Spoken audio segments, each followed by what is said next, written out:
Ready? 3. Yeah! Give me a good one. I did. Give me a louder one. Yeah! Whoa! That was a good atta one. Boy. That's going to wake up San Diego. That will wake you up, San Diego. Good morning, everybody. Ben and Woods and Paul here on a series victory Wednesday. Very happy about the beautiful, beautiful comeback win last night from our beloved San Diego Padres. Got my son, Bo, in here this morning. It's going to be a great, great day. It already is a great day. I'm Woodsy. That's Paul Reindl, the executive producer of the program. Good morning, Paulie. Hey, how are you? Doing good. Bo Woods, 8 years old, heading into 3rd grade. How are you, sir? Good. Good. You're looking good. And different hairstyles in the Woods house. Still got his very long hair. I have my 12 Monkeys look, Brad Pitt. And with different face and face bone structure and whatnot, but the same haircut. And then our beloved Benjamin Higgins. Ooh, the chairman has made an appearance. He's back this there he is. Chairman Ben. Could you give me the Mao Zedong, sir? Thank you. Came through for you. Yeah, I was inspired by your haircut, and I went and got one yesterday myself. We all talked about it on the way out. That we all used to really enjoy getting haircuts. There was something about it when you were, was it when you were single? Like when you were single and you're like, I'm going to go get my hair. It's like going to get my hair done. You know what I mean? I'm going to get my hair done, go out tonight, get married and stuff. You start having kids. You're like, I don't care. I'm not doing it. But Paulie, you don't have any kids, but like, it's the same, right? Like I don't like spending that hour sitting in that chair. Yeah. I think, is it the small talk too? I don't know. I mean, I like my barber. I like my barber. Everyone that cuts my hair are great. My barber's probably listening right now. Good morning, Julian. Hi, Julian. Nothing personal. I'll probably see you in a couple of weeks. But I've been growing out my hair like longer than I've ever really had it. So I'm still kind of figuring all that out. Like when I would normally go for a haircut, probably every 4 weeks. Yeah. Is where I was at on average. Yeah, and now I'm like once a month. Now I'm like 7 weeks or 8 weeks, and I'm kind of at that point. I was like, do I get it cut before Chicago? Or you have to, right? After? Before a trip. I think I'm doing it after because I'm still trying to grow it out a little bit. Got it. But yeah. What about you? What's your problem? It's like it's lost its appeal, I think. Getting a haircut has definitely lost its appeal. That's why I shaved. One of the reasons I shaved my head. Yeah, I think the small talk aspect of it is probably the roughest part. And no offense to Juan, my barber, who cuts my hair and has been doing so for the last year and a half or so. The small talk is good. He likes golf, so we can generally talk a little bit of golf, a little Padres. It's fine. I just find myself after about 15 or 20 minutes tired, wearing down, and I just can't do it. And then it's, all right, is it awkward, the silence, then the last 30, 35 minutes? And I went after the show yesterday, and usually that hour or so, I always go right after the show. Very tired, exhausted.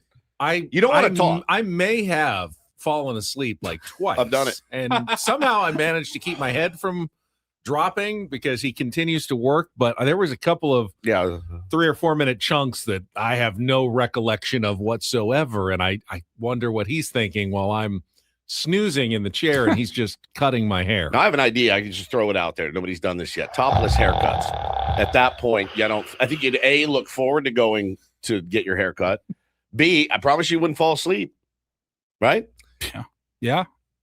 That's probably never been a thing. Probably not. Doesn't mean that it couldn't be. I mean, the haircut and the dentist are the 2 times that you are in a chair, like stuck with one other person for a chunk of time. But in the dentist, you can't really make small talk because you are prevented from talking.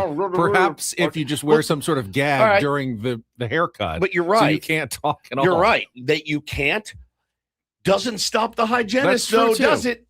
I love my girl at Dr. Steen's office, Sarah. She's amazing. But I'm laying there, and already I'm pouring sweat because I hate the dentist, love right? Dr. Skeens. I love Dr. Skeens, but I'm very, very anxious and nervous, and I don't like the sound, and I don't like the feeling and all that. It's tense. And so Dr. Steen like this, and she's like, so how are the kids? Everyone's doing good. Yeah, so Hannah not long ago. Yeah, good. Just get through the summer. Both kids are going to be out of school. Yeah, and Oh no, we're gonna go to Hawaii for a while. I don't know. And I what are you gonna do? What are you gonna do? They have, I mean, the hygienists that I've had have the like radio host ability to just pontificate for an hour. Yeah, They can just really go good the like they entire missed- time. You missed your calling, perhaps. But yeah, a lot of fresh haircuts on the show. I've been talking to my son over here. I like his long hair personally, and I've asked him. Have you ever thought about zipping it, like taking it all the way down? He said, absolutely not. He won't. I don't even think he'll let us cut like a couple inches off it. It's long now. But your brother went short. Yeah, he went for short. The summer. I don't know that he had a choice. Yeah. My grandma just did that one. She just showed That's up right. at our house. We were like, oh, okay. He looks fantastic with it. But I don't know, man. You think you'll ever cut it? Maybe. Maybe. Not super short. Not super short. Like not like dad's, right? No. Never ever. No. You always have some sort of long hair. Do you like your dad's haircut? Yeah.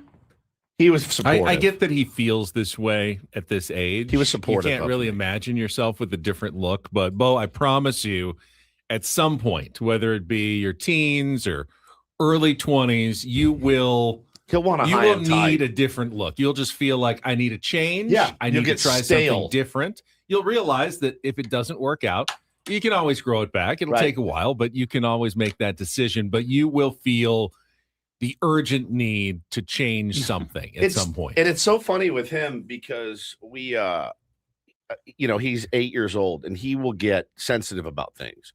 And that is the one area of his life that people can say whatever they want to him and he just laughs it off. Like he'll get mad, he'll get sensitive or mad about something. And I'm like, why are you getting so mad about, your shoe being double knotted, right? And you can't get the knot out. We'll be walking through the store and some old man will be like, hello, little girl, how are you? And he just looks at him and laughs, fine.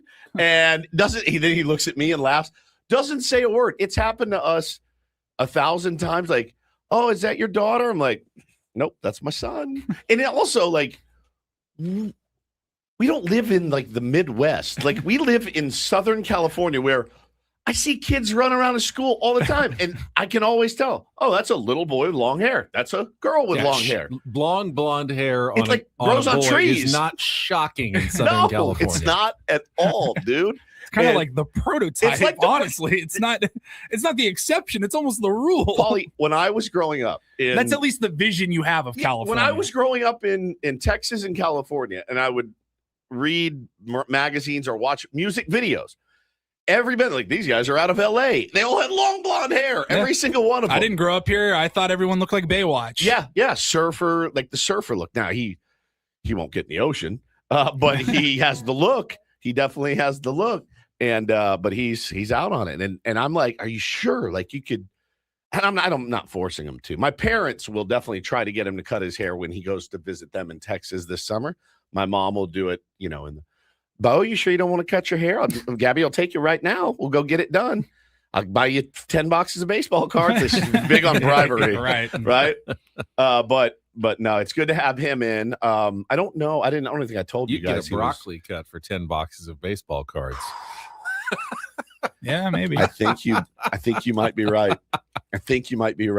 I don't even think I told you guys he was coming in today, so I apologize about that. You don't act weird. Just act normal that he's here because you do get a little weird when kids are in here. Don't get mad or Don't get anything. It's mad or fine. like you can like speak freely. Like he's not gonna poop his pants. Or No, anything in like here. you're not gonna have to clean up anything. Like you're not gonna have to do anything. Just Yeah, I get it. speak freely. I mean, I talk to him like an adult, No. more than most adults I talk to. 100%. Bo's solid. Yeah, he's I solid. don't have a problem with him coming. I don't really have a problem with Taylor coming in either. Oh, Although you would these You days. have a You're problem. you're You have a going problem. you're going to need to find some sort of child care solution this summer. some sort of long-term solution. Is that code for don't get used to this? This is more for Bo's sake. Bo, you don't want to be coming in here like every day for the entire summer, right? I mean, Dad dragging you to work every morning before it's even light out. Sleep in, enjoy your summer a little bit. It was the sweetest thing, though. He had asked, and Hannah said, "Can you take?" I said, "Yeah, no problem." And I forgot. I slept in a little bit this morning. Hannah and I were like cuddling. I did not want to get out of bed, and the alarm went off. And I go, "Oh, Bo's coming in, right?" She goes, "Oh, let me go check and make sure." So I jump in the shower. Next thing you know, like I turn around in the shower. He's standing outside the shower, fully dressed and waiting. I was like, all right, I guess he's ready to go. Like he was ready to jam. We got his little donuts for him. He's got his iPad. He is in heaven. If there's anything you need him for, take on Bo. Well, he's pretty good, man. I did get a powdered donut out of Yes, the you deal did. this Yes, morning. you a did. Donut. So yes. I'll consider myself lucky today. Yes, you did. But it's good to have him here. It's good to be here. Everyone's in a good mood. Big series win. That's a huge series win. It is. Yeah. It is. Gary, And why do you hate kids? Gary wants to know. I don't. Absolutely don't. I just never was one. So it just, I know I was He born. wasn't. I was actually born. He was a middle-aged man. An adult.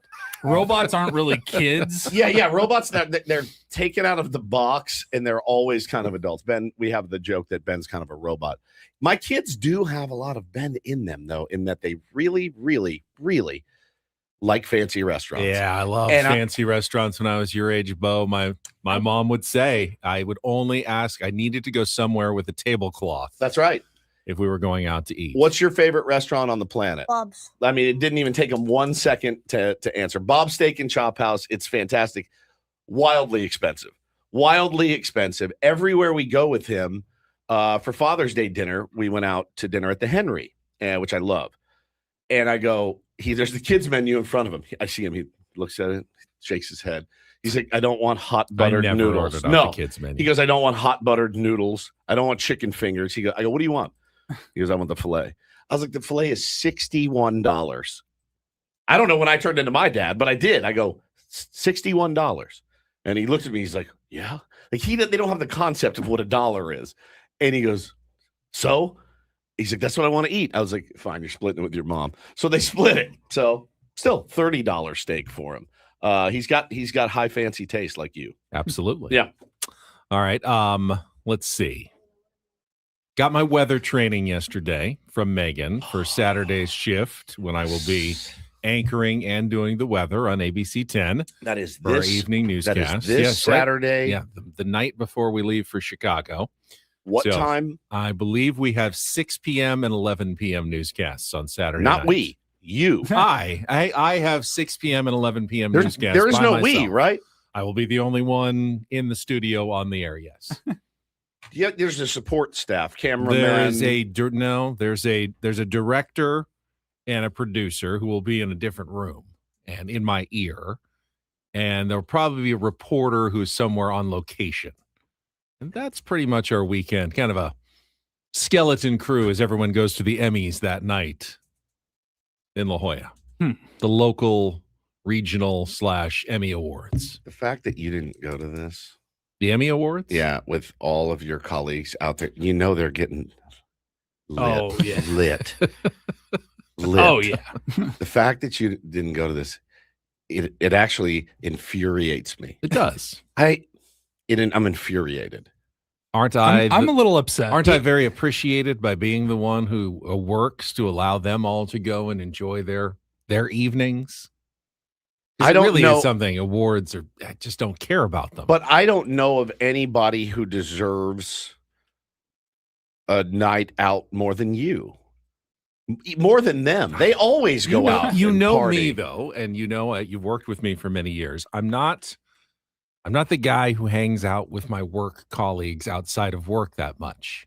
We know. I feel bad about it. Like a lot of my Channel 10 colleagues went to a trivia night last week, and I didn't go. I was Were you busy. invited? I was absolutely invited, but I didn't go. I have limited amount of time. I'm working a lot. Gone either.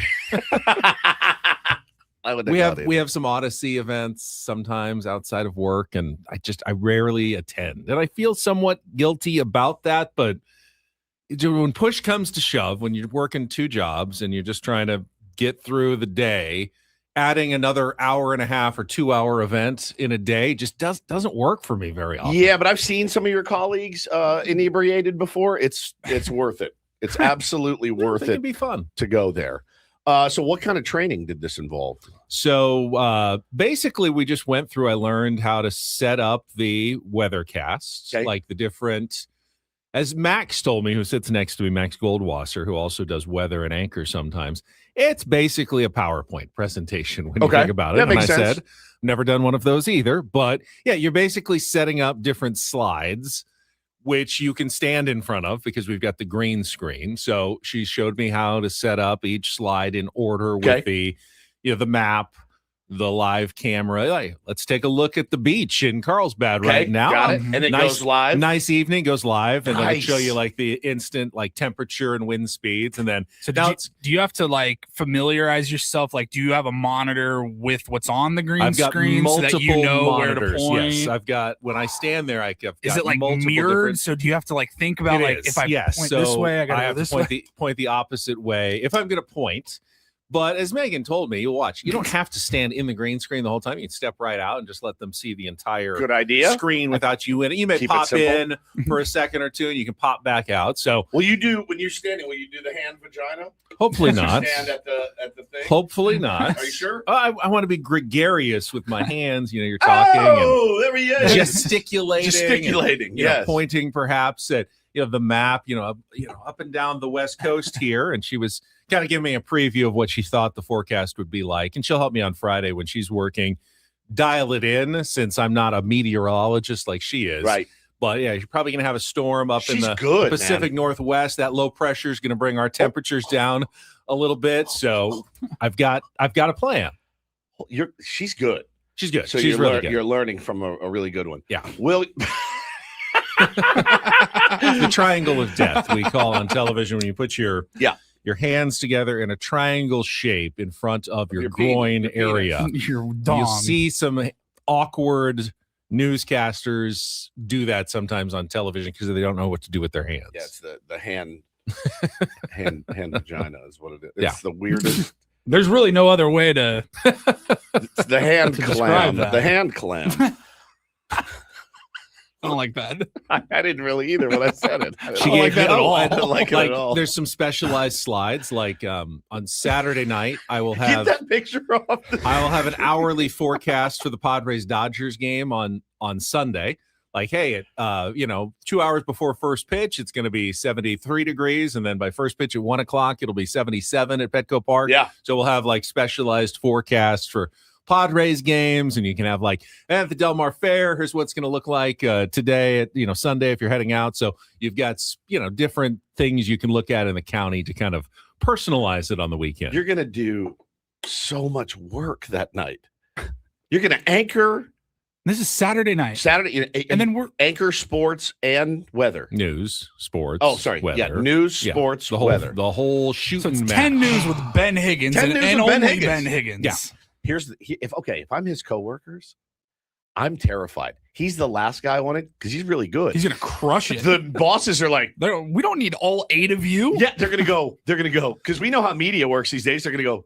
Could we get away with it with just him? I think we could. And then I Ben's think gonna we jump could. off a bridge. And then you're gonna have to be like, "Hey guys, just so you know, I'm doing everything at Channel 10." now." I'm a little nervous though because unlike newscasting where I have the teleprompter, the weather, Megan ad-libs the whole thing, and she said you'll be fine. You do 4 hours on the radio every day, and I go, yes, but I'm very comfortable with what I'm talking about most of the time. Right. With weather, it's going to be a little different. She's got her phrases that she kind of just knows and incorporates in, and it's all going to be new to me. So there will definitely be a couple of probably ums and stammers up there while I'm trying to figure out, okay, where do I go next? And she showed me how to use the clicker. To advance the slides behind you, essentially, to go from one screen to the next. Jay-Z in the chat says Ben will be fine. He does the Rondo report by himself all the time. Yeah, you're absolutely right.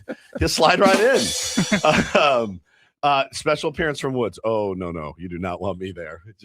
You should wear a Ben and Woods t-shirt. Is that too much to ask? I get you a Ben and Woods necklace or something. What if we just put a sticker on your suit? On your suit jacket. suit Slip it on jacket. quickly while I go over to the weather screen. Yeah, Channel Ben News. I can't wait Ben. for this. We need like a tier 1 text. I don't want to spam the tier 1s with like text updates, but I feel like this would be a good one. Should have a watch party. Adam doesn't he have text alert? Like Isn't it? Can't we spam people from the station? Probably. I think we should send Some out sort of to database. all of our listeners. I want you to feel the eyes of San Diego on you that night. It's going to be unreal. So not only are you working on Saturday, which already sucks. That already Right. sucks. But you're working like 3 times as hard as normal Correct. the On an worst. extra day. on and an then- extra day the night before we leave at. Oh, by the 6 way, in the we're morning. showing up at like 5:15 a.m. at the airport on Sunday Yeah, morning. we're picking you up a little before 5 a.m. I'll be ready. on Sunday morning. I'll be to awake. go to the airport. I'll be I'm ready. gonna get a good night's sleep on Saturday. Yeah, I'll be ready. Yeah. I My son's gonna give us a ride. I love that. I can't wait. Yeah, look at me saving money already. Yeah, it's gonna be It makes it's gonna perfect be a sense. long day, but once we get there Sunday, we can chill and relax. Oh, and yeah. get ready for our show on Monday morning, and then the rest of the tier ones arrive Monday Yep. afternoon, and got our welcome dinner, and I can't wait. We got our final email from David J with all the details for our Yeah, trip next just week. saw And it. by the way, shaping up to be a really big series against the Cubs. Padres and Cubs have the exact same record. Going to probably be fighting for a playoff spot like they were last year in the second half of the season. So we've picked a monumentally critical series to attend for the San Diego Padres next week in Chicago. Yeah, I mean, and 2 weeks ago, you're looking at that series going, hope it matters. You know what I mean? Like, truly, it's baseball can change. Now, I remember us feeling similarly to this last year when we went to Philly, like the exact same week. We're like, hey, this is a team that's going to be competing, we yeah, we think got our might ass see them. kicked, didn't we? They wrecked us. I mean, the one game that we got to see was the one Matt Waldron spot start of the year, which didn't help. And then We saw the they got catch. rained out. We saw the catch. Saw the Jackson's catch from was Jackson. great. But And then they split a doubleheader while If- we were at the airport That's right. waiting to Yeah, fly out because of the the rain last out. day. So if Yeah. we go to For Chicago, 7 hours, we were sat in that airport. if we go to Chicago now next week and they get bodied or there's rainouts, like we might have to cancel these in-season trips. I don't think there's going to be a rain out. I think it's going to be more like a heat out. It looks so swampy in Chicago right It now. looks both. It's like 91 degrees and then like a 60% chance of thunderstorms Yeah, with- on a couple of those with days. 90% humidity. Yeah. I mean, it's going to be. Bring your gold bond. Boy, I'm literally thinking about packing a backpack with Yeah. wipes. in Any it. tier ones who are coming, do not forget your deodorant. And don't forget your deodorant, And yeah, and your condoms, for whatever you need them for.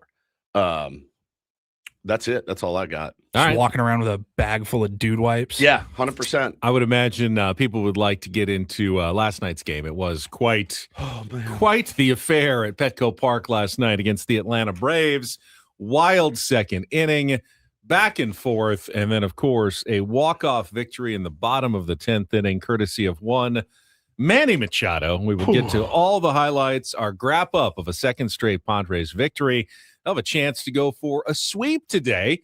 We'll also go through the roster moves that make that sweep perhaps a little less likely than you'd hope going into the final game of the series. No offense. Wow. Get to all of that coming up with Ben and Woods. Roastmaster over here. Broadcasting live from the Bill House Studios. We know how on San Diego's #1 Anybody else you want to insult? station, 97.3 The Fan. Man, I'm glad you're not the spokesperson for Super Sure Insurance, Ben. They picked somebody that knows insurance.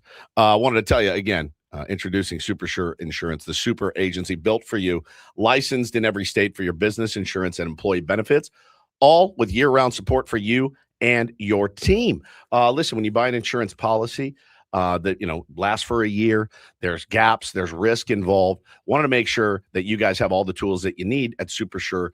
They'll have them. Tools like the fine print facts, which translates your current policy into plain English so you can see what's covered and what's not, plus the business value calculator. You can estimate what your business is worth so you know what actually needs protecting. So if you're the owner, CFO, or HR manager of a company with more than 25 people, this is a no-brainer for you. Go to supersure.com. One super agency, one powerful platform, all your policies in one place. Go to supersure.com. That's supersure.com, paid for by Supersure Insurance Agency, LLC, a licensed insurance agency.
He just here. I'll show you a little. Just a little. Please just a don't. little bit.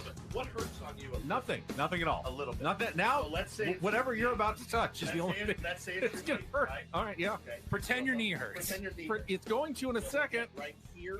Oh, that is not pleasant. Hey, player, this is all yours. This room with this view. This speakeasy with this cocktail. Hey, could you make that too? The spa with this. Ah. And this pool on this roof. This is all for you. The all-new Hamul Casino Resort, now open.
Better Woods brought to you by David P. Shapiro, criminal defense attorneys helping good people regain control of their future when charged with a crime since 2010. Visit davidpshapirolaw.com. The Padres made a pair of roster moves yesterday. Before we get to the game, just mentioned that they reactivated Freddie Fermin off the 7-day concussion list and optioned Blake Hunt back to AAA. And they also placed Lucas Giolito on injured list with elbow inflammation. They Didn't give a lot of details on that other than to say he's not expected to get imaging. His elbow's inflamed. They hope caught it nice and that early. must be what it was. Don't ask any more questions. He has an inflamed elbow. And the corresponding move was activating J.P. Sears from AAA El Paso. They also announced that he will make the start today, pushing everybody back one day, including Randy Vasquez, into the Dodgers series that starts on Friday. So J.P. Sears going to go tonight. And, well, the numbers for J.P. Sears have not been good in El Paso. I thought, oh, yeah, maybe he's turned it around because I know he got off to a slow start. It's gotten even slower, actually. In his last 6 starts, he's allowed 33 earned runs in 26 2/3 innings. Now, I've seen it a million times. Guy gets called up and, locked in. It's the big leagues. You got a better defense behind you. Yeah. Got a little adrenaline flowing. Not pitching in El Paso. You're not pitching in the thin air of El Paso. So there's no reason that can't happen for J.P. Sears. But make no mistake, this guy is so hot, we have to bring him up to the big leagues. It was more his turn in the rotation was coming right now, and it fits well, and they want to give everybody an extra day off. A lot of games here before the All-Star break. Pushing guys back a little bit is probably a smart decision for the San Diego Padres, but this isn't this wasn't a promotion that was necessarily earned at the AAA level. I know in spring training we talked to Ruben, and he was very high on J.P. Sears.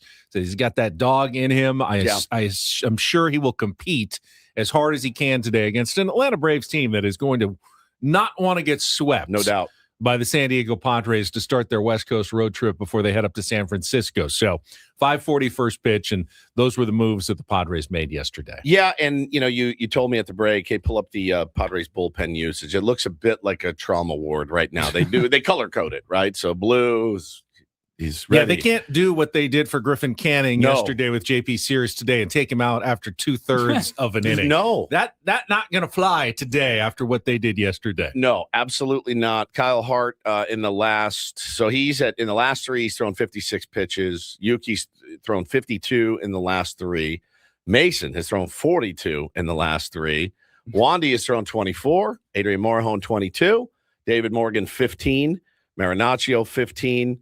Jason Adams 0. They have not pitched him since Saturday. Adam is certainly ready, should be ready to go, and Marinaccio didn't pitch yesterday. Yeah, he's had 2 days off. Other than that, everybody pitched yesterday. Yep. Morejon and Miller have both gone the last 2 days in a row. Down. I mean, Wandy probably can give you another inning. Morgan can probably give you another inning. Morejon he's thrown 22 pitches. Yeah, Miller's down. But it would be a third straight day if you do go with him. Which he can do. You got an off day tomorrow. You do have the off day tomorrow. I think you hold him as the closer. He's the closer or Jason Adam. But I'd feel more comfortable with Adrian Morejon right now closing a ball game than Jason Adam. What about a Jason Adam opener? Or is it just a waste? I don't think that you have the luxury of using one of your relievers before you need them, because this could be one of those JP Sears. I need you 100 pitches. You kind of have to wear it no matter what. Yeah, and hopefully they're effective. Yeah, maybe the offense can step up and where they're at right now. I think that you have to. Yeah.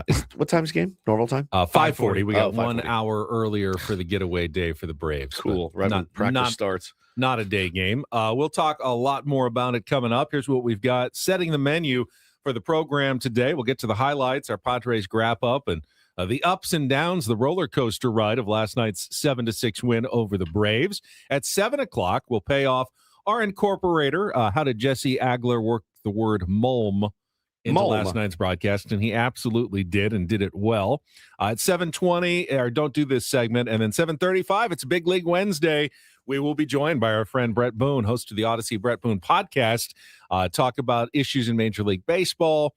I know his brother was a little mad yesterday about one of his players. Aaron Boone got upset with Jazz Chisholm Jr. We'll talk to Brett Boone coming up at 7:35. In our 8 o'clock hour, we'll play some Take on Woods, chance to qualify for our grand prize staycation at the Town and Country, the $250 food and beverage credit, MLB reach around the rest of the league at 8:35. Our Rindle Report in our 9 o'clock hour as well, and looking ahead to the series finale against the Braves tonight. Our pal David Jace has got to think Alec Jacob is on the early flight from El Paso today. Also, would make sense. Why not bring him in yesterday then? You got to. Well, you had enough to cover yesterday's game, as we saw, even with only 2/3 of an inning from your starting pitcher.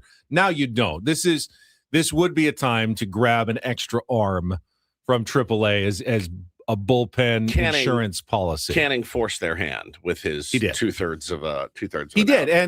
And while the Braves lost the game, they did get more out of J.R. Ritchie, which is going to be beneficial. They did use a bunch of relievers. It was a 10-inning game, but they didn't use everybody, and they'll have more in the tank than the Padres do for this series finale. Yeah, for sure. All right, we will get to all the highlights coming up after a check of traffic. Get ready for the walk-off call by Jesse Agler next here on 97.3 The Fan. From the 855 Get Ross Traffic Center. Injured? Demand justice. Demand Jurowitz. 855GetRoss.com. In San Diego, the 805 northbound, a very slow trip between Balboa Avenue and Governor Drive because of an accident just past the 52. The 52 westbound looking like a good drive from the 805 to the 5. I'm Sam Tidrick, Odyssey, San Diego traffic. Traffic brought to you by the Oceanside Police Department, now hiring lateral police officers. The Oceanside Police Department is accepting applications for entry-level police officers. Base pay up to $123,000 a year with full medical, dental, and vision, and a full retirement plan. Go to joinopd.net for more information. I love winning, man. I love winning. You hear what I'm saying? It's like better than losing. Are you ready? How did things play out in yesterday's game? I liked last night's game. It's time for the Padres wrap-up with Ben and Woods. You guys are the voice of San Diego. Brought to you by Hamul Casino Resort. Hey, player, the rooftop pool's open. Day passes are available, and the spa is calling your name. Hamul Casino Resort, the player's place. The pitch on the way. Tellez lines it up the middle into center, a base hit. Smith has scored. Dubon is on his way. Merrill's throw goes to third base.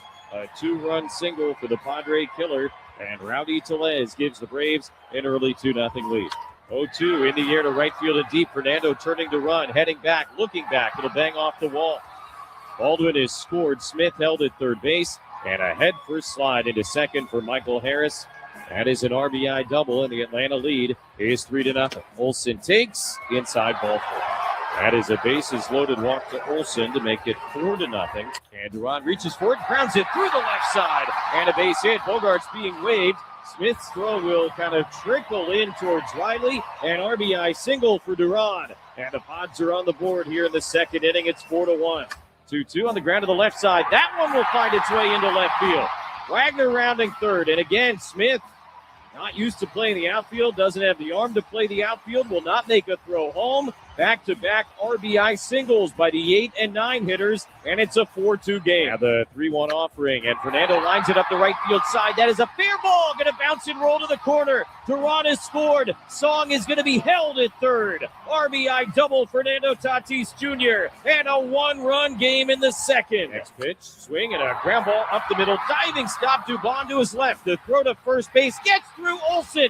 Song has scored to tie it. Fernando's on his way. Olsen's throwing the tag. He's safe. Padres have not only tied it, they have gone ahead on a ground ball to shortstop. They have come all the way back in the second inning, and a wild second here at Petco has seen the Padres go ahead 5-4. Hard kicks and delivers. Albee swings, hits it in the air down the left field line. That will get down a fair ball, going to roll into the corner and tie the game. Harris scores easily. Albies cruises into second base.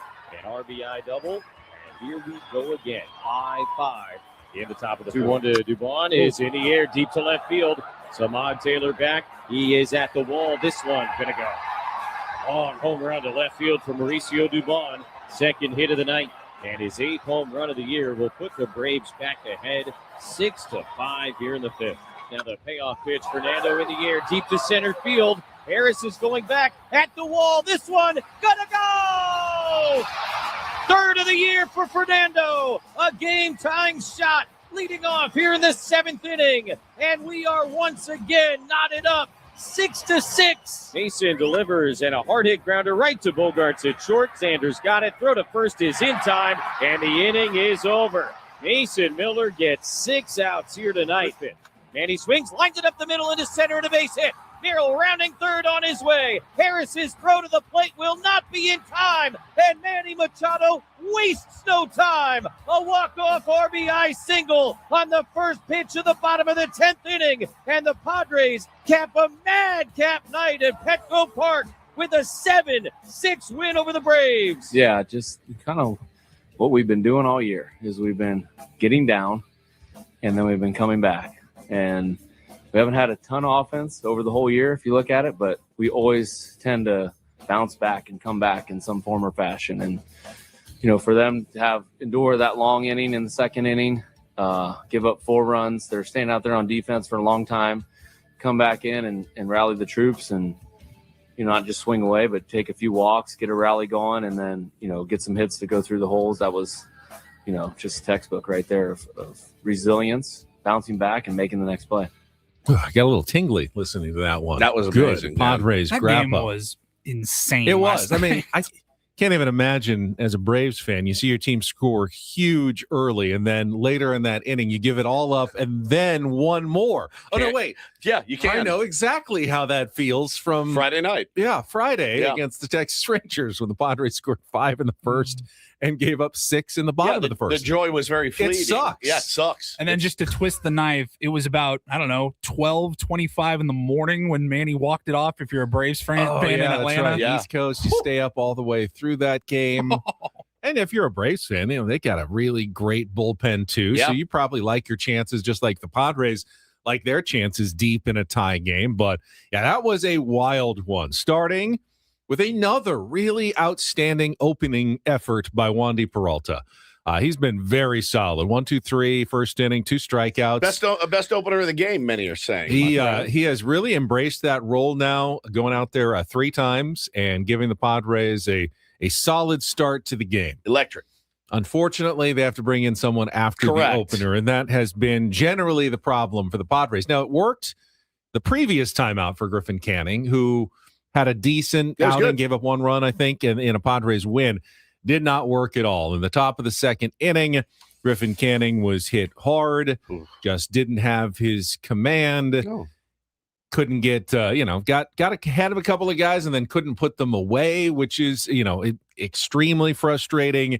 And just singles and a couple of doubles. Rowdy Tellez thought for a second that he had gotten that inning-ending double play and got out of it with Rowdy Tellez hitting it, but it was too far away up the middle for a 2-run single. And then Michael Harris added the RBI double and then took out Canning, brought in Kyle Hart. He walked a guy with the bases loaded, and just like that, you're down 4-0. Yeah, just like that. We had gotten in the car right after baseball practice, and I had 4 kids in my truck, and I had to take 2 of them home. They're twins, so I had to drive to their house. Then I had to drive to another house. We got in the car, and it was, I think, 2-0. Then it was 3-0. Then it was 4-0. Then it was 5-0. And I'm going, what? By the time we got home, the Padres had taken the lead. It was the wildest scenario. And then, for them to give it right back up was pretty brutal. But, man, Toddy coming through, Manny coming through. Who exactly what we've been saying is the prescription all year long is your stars playing like stars. Jackson Merrill almost put me in the grave with the bunt. He almost did. That was almost got me. He's bunting for a hit. I get it. Tried. And it was close. It's close. But he had missed a home run by about an inch in his previous AB. Seeing it pretty well. Swinging it pretty well. I want him swinging away there. I want him swinging away. Always. Always. Padres bullpen did they weren't perfect, but they did a remarkable job again. Yeah. Keeping the team going in that game, knowing that they were going to have to cover 8 1/3 innings total. Yeah, when you get 2/3 of an inning out of your, supposed starter or your bulk reliever. That's a lot to ask of Kyle Hart, Yuki Matsui, David Morgan. Yeah, they bent a little bit, right? Yeah. Which that's okay. Bending is okay in a game like that, but Yuki with the bases loaded, getting out of that jam, unbelievable pitching, unbelievable work by him. Kyle Hart, the walk sucks. You hate walking in runs. But after that, man, settled in. He's been fantastic. It just, again, goes to show you sometimes the organization is right and we're wrong. You know what I'm saying? Like they see potentially something that we don't. It's also a tough situation for Hart. What do you mean? Yeah, we're not really expecting yeah. to come in the second inning there. On the Right. walk. Oh, yeah. You got to get up hot really quick in that situation. But that was not he was not set up for success coming right into the game there in the second inning. But the bottom line is they got to find a way to stabilize this pitching right now. They have to. It's patchwork. You know, it's really, really patchwork. You're having to use openers for two of your guys, neither of which is super effective. Command issues. You know, Ruben, I think you can only do so much at the end of the day. The guys are going to have to go out and execute. And, you know, to their credit, Giolito was very forthcoming after his horrible start. He's like, it sucks. I'm the reason we lost. But, you know, like they're taking accountability, certainly. But at what point do you go, maybe this is the end of the road here? I don't see anything in anything, the underlying numbers, whatever, that lead me to believe, oh, no, there's a corner to be turned. I could be wrong. I know less than nothing about how to pitch at the big league level or really any level, but I do know that this has got to get stabilized at some point. Well, with Giolito, at least you know, hey, the velocity's way down. It's way down. So he's five. With Jesse, you talked to Jesse. It was 5 miles an hour, 6 miles an hour less than it was last year. And maybe there is elbow inflammation, and that has something to do with it. Shut him down for a couple of weeks. Maybe he comes back. Some of the velocity comes back. You have a pitcher on your hands. I don't know that that's the issue with Griffin Canning, though. Right. He's coming off an ankle injury or ACL injury or something. He is not down necessarily in velocity. It's his command that has been off.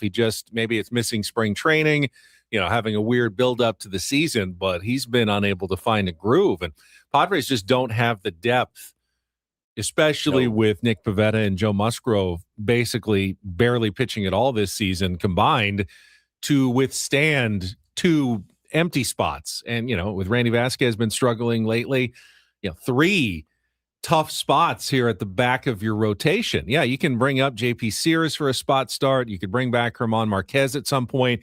Kevin Acee wrote last night that Johnny Brito is expected to be activated at some point during this stretch before the All-Star break. Yep. Perhaps even for the next Lucas Giolito start. This could be a one-off for JP Sears here, but Johnny Brito, I think, pitched 2 recently to be the starter today. Correct. So they had to go with someone else, in JP Sears for the start today. So we may see Johnny Brito getting an opportunity, but that depth is very thin at the moment with starting pitching. Credit to the Padres. They have not let it keep them from at least staying in and sometimes even winning these games. They're in every game. Remaining above 500, 4 games above 500 right now. What's your stat you had yesterday? You didn't even read it. You told it to me off the air. Yes, since the middle of May. Remember the Seattle series. Yep. Every game the Padres have played, except for 3 of them, have been within 3 runs in the last 3 innings. So you always talk about it's a white knuckle ride watching the San Diego Padres, because it is. The game is always in doubt in the last 3 innings when you're watching the San Diego Padres.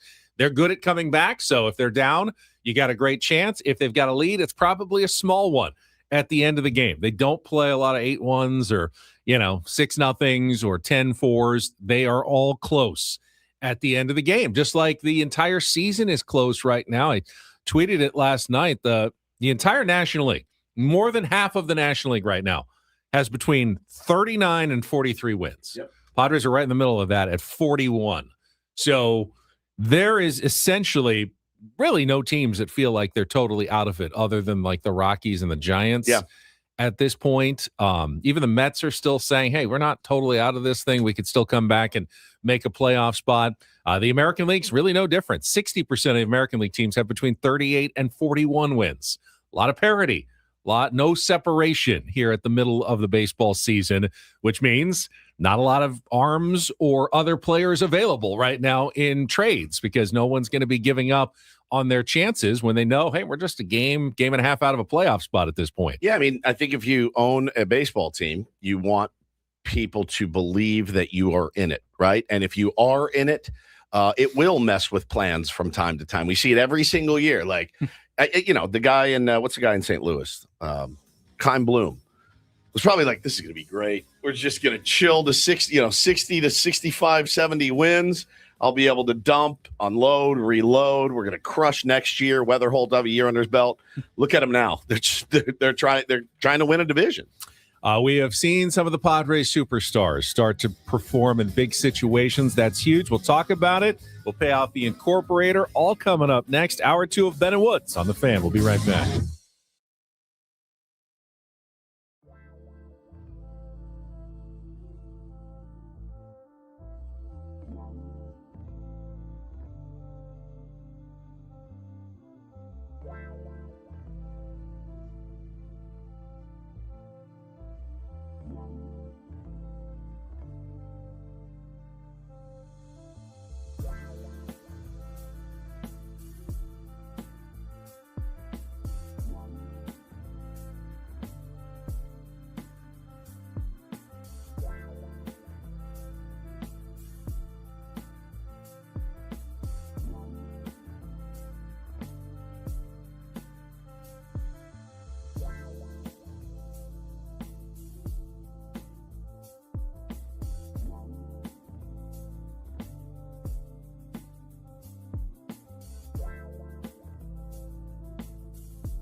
You ever played, well, in golf, they call it validating your skin. You win a hole, you have to win the next hole to, like, make it count and take the pot. I've validated my skin many. Fair enough. Manny afternoon. Machado validated his skin. Yeah. Had the Yeah. only hit, the only run on Monday with the home run. Okay, now what are you going to do for me the next day? Can you validate it? And he did. He, after an 0 for 4 in his fifth at bat there in the bottom of the 10th inning, did not wait around with the very first pitch of the bottom of the 10th inning off a tough guy. He talked about it after the game in the post-game interview. Went up there thinking, Raisel Iglesias, guy throws a lot of strikes, going to want to get ahead. My whole idea there is just to make some good contact and Beautiful, something man. good can happen. And Bless you. just perfectly placed, hard single up the middle. Beautiful. Jackson Merrill got a good enough jump that he was able to come around and score the winning run. But good to see good things happen for Manny Machado multiple days now. Like 3 out of the last 4 games, Manny has come up big. The 3-run home run on Saturday in the 10th inning, then the home run on Monday, and now a walk-off win on Tuesday. Yeah, I mean, and again, you look at the trends, and Kevin has them in his piece. From June 9th to June 23rd, in 13 games, Benny, 14 for 53, 7 doubles, which is more. That's one more double than he had been from March 26th through June 8th. His batting average has gone up 103 points to 269 in that time, 328 OBP, slugging a couple of hundred more points, and his OPS has gone up about 300 points to 905 right now. You play at that clip for a while, man, you're going to be close to where you want to be at the end of the year. 14 home runs now for Manny. Again, right on pace for his normal 28 to 30. The batting average obviously needs to come up a little bit, but he's starting to hit the ball and got a lot of confidence. Yeah, I saw someone ask the question yesterday, are we okay with Manny's batting average if he continues to hit home runs and drive in runs? And hell yeah. Yeah. Well, I don't think it's a valid question, because if Manny continues to hit like he's hitting, his batting average will come up. Right. Whatever happened in the past is in the past. His batting average may not look let's be honest, it's not going to look good at the end of the season. Even if he has a hot second half, we're talking 215, 220 would be close to 215. Would be kind of close to almost a miracle at this point. But if he does that the rest of the season, we're absolutely thrilled, because that means he has been a very productive Manny Machado, and his average will be quite good the rest of the season. Right. It doesn't matter what he's done so far. You don't need to ask the question. The answer is really no. You never want a guy to hit 170. No. That's never going to be a productive player. That's Joey Gallo. Yeah, you hit some home runs, but if you're consistently making outs all the time. If he had 40 bombs and hit 185, is anyone mad? 40 maybe, but 28 home runs and a 170 average is tough. It's not that good. Well, for the money he makes. Yeah. But I'm assuming going forward, if Manny's continuing to hit like he has, we're not talking about a 170 average. We're talking about Manny hitting, 280, 290 like he does. Now, it won't be 280 at the end of the season, but erase what has happened so far. Padres have a 4 games above 500 record. If they can get the Manny who hits 280 with, 15 more home runs from now on, 50 more RBI the rest of the season. That's what you want. We'll take that in a heartbeat, because that's Manny Machado, and he has looked like Manny Machado the last few days. Yeah, no doubt. Not perfect. He's not going to hit 400, but he is going to come through and hit some balls hard, get some doubles, get some home runs, get some hits, and we're looking at Manny Machado, which is huge. Well, again, man, for Manny too, to have the only run yesterday or day before yesterday, and then to come through again in a clutch moment last night was outstanding. And that's the knock on Manny, certainly. So the more of those that you can throw in your little bag on your hip, the better it's going to be. And like he said yesterday, I want people to know that they still have to be, a little bit nervous when I come up to the plate, and that I'm Manny Machado, and I've been doing this for 15 years, pretty consistently. And I think, you can't overlook that. Obviously a really, really, really putrid start for him. But dude, the fact that he came through, he won you a ball game last night is epic. And he's been contributing with the glove all year. He hasn't fallen off the table completely. The Anthony Rendon comparisons from a couple weeks ago I thought were massively unfair. But listen, that's going to be I think there are still Padres fans that root for him to fail. I really do. I see it every night, and which has never really made sense to me, but it is what it is at this point. And I was happy to see it for him. Happy to see it for Toddy. The smiles on those two in particular. The guys remember that everybody says they hate each other. Oh, there's beef in the clubhouse. The guys that sit right next to each other, like almost kissing after Toddy hit that home run. You know what I mean? And then Manny getting mobbed after it. It's just these narratives get ridiculous over the years. I half of it, I don't know if it's clickbait. Half of it, I don't know if people really feel that way. But it's just good to see, man. It was good to see last night from those two. And the home run by Tatis was obviously huge. They needed it to tie the game. But it also may just be the final tipping point of the narrative. You didn't need that home run. He already was performing like one of the best players in baseball the last few weeks. The home run just makes it now very obvious that Fernando Tatis is a force again at the plate, and one that pitchers are, as you said, scared to face. They do not want to be going up against Fernando Tatis Jr. right now. Not going to get hit a hit every time up, but he is doing damage. He is getting extra base hits, had the RBI double in the 5-run bottom of the second inning going the other way. Home run to center. He's using all fields. He's getting the ball in the air more, and he's continuing to play stellar defense at two positions. He's pretty much like splitting time equally now between second base and right field and playing them both incredibly well. Put it all together, and you have, again, the full package. Fernando Tatis Jr. Essentially at full power. No one's going to totally realize it when the home run count is sitting at 3. They're going to think, ooh, Fernando's struggling. He's having a bad season. Snapshot, though, right now, Fernando Tatis Jr. is one of the very best players in baseball at this moment. Yeah, he's the best hitter in baseball right now. 877 OPS in the month of June. Pretty good. Pretty good. And it's been getting on an upward trajectory. Compared to 713 in the month of May and 602 in April. So, yeah, definitely trending in the right direction. Yeah, I mean, that's the dream, right? Again, we talk all the time, and I tell my son sitting next to me, it's not how you start, dude. It's how you finish. That's what really matters the most. How many guys have we seen in this game? Oh, my God, the April is scorching hot in April. Great. And those games are important. They count, winning games in April. Absolutely. We've able to bank a bunch of games, and we've kind of rode that wave to a 500, a little bit above 500 record this season and last season.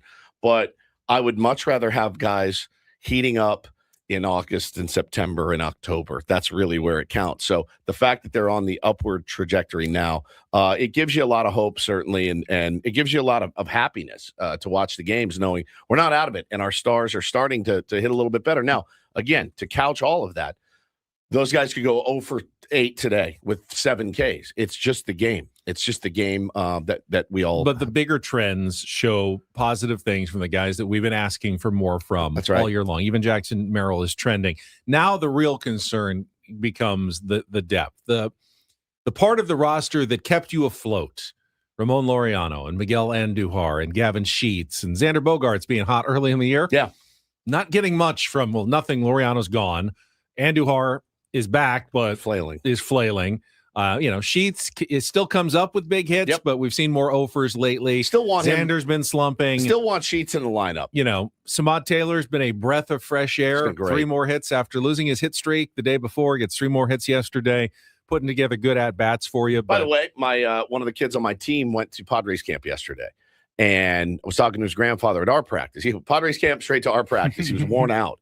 And his grandfather goes, the coolest part was the new guy, Samad Taylor, came out and talked to the kids. Aww. And I go, Bob, let me ask you, is he everything that I've painted in my mind? He goes, that and then some.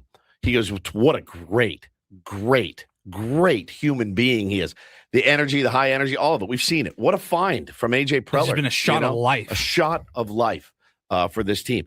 You ride that wave, man. Ride that wave until it crests, because it's been so fun to watch. He flies around the bases. He attacks the ball in the outfield. He's got a good arm, and he's hitting, man. You see how fired up he was when he hit that knock?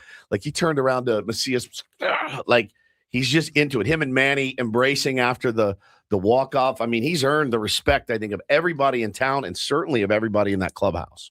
Cool All right. story. Really All right, good. dude. before we move on to DDT, it is time to pay off our incorporator from Tuesday when Jesse Agler joined us yesterday. Paulie, if you could set up Jesse's appearance for us. A little back and forth between Woods and I. We're on the letter M. Yeah, you guys this both week. sent me a word, Yeah. which was not confusing at all. I know, but I found this one and I thought it was going to be a lot of fun. So it's short. You're overruling It's a Woods. So I did. So I my overruled vote you. doesn't. Oh, all Yep, right. your vote has been good to know. nullified. It's a very short word. Paulie, if you would. Mom. Mulm. M-U-L-M. Mulm. Mulm. It is the soft, brown, fluffy debris that collects at the bottom of a fish tank. Mulm. Mulm. I don't know why that amused me when I saw the definition. Well, because you're you. Mulm. Mulm. Yeah. Who knew that word existed? I had no idea. Mulm. All right, so it was Jesse's job to work it in. And what, 7th inning last night, Paulie? Top of the 7th inning with, I believe, Austin Riley at the dish. Here's Riley with 2 outs, nobody on. And a fastball missing low outside, ball 1. Just when he thought maybe the Padres had pulled themselves out of the offensive mulm that had settled over this lineup for much of the year. Quieting down again here the last couple of innings. Work to be done. 1-0. Riley checks his swing, takes a strike. Nobody better, my It friends. just sounds right. Nobody Yeah, their better. offense had just so been smooth. a bunch of brown gunk at the bottom of a fish tank Yeah, for yeah. much of the season. It's such a great Brown and gold. Descriptive. Brown and gold mold at the bottom of a fish tank. For sure. For sure. The offensive mulm that had settled over this lineup for much of the year. It was awesome. Awesome win. Awesome series win against a really, really good team. You can't say enough good things about that, man. The way they were able to come back last night. The no quitting, not out of it was awesome. Do you still have fish? No, we have no fish. No fish. No fish. You had fish at some point. We are Fishless. We are fishless. Did we have fish? We did. Yeah. Yeah, we had a couple. We had They ran away. Oh, we had Hasong Swim. How would they run away? Yeah, Ben. Joking. We had Hasong Swim, and he passed away. Right.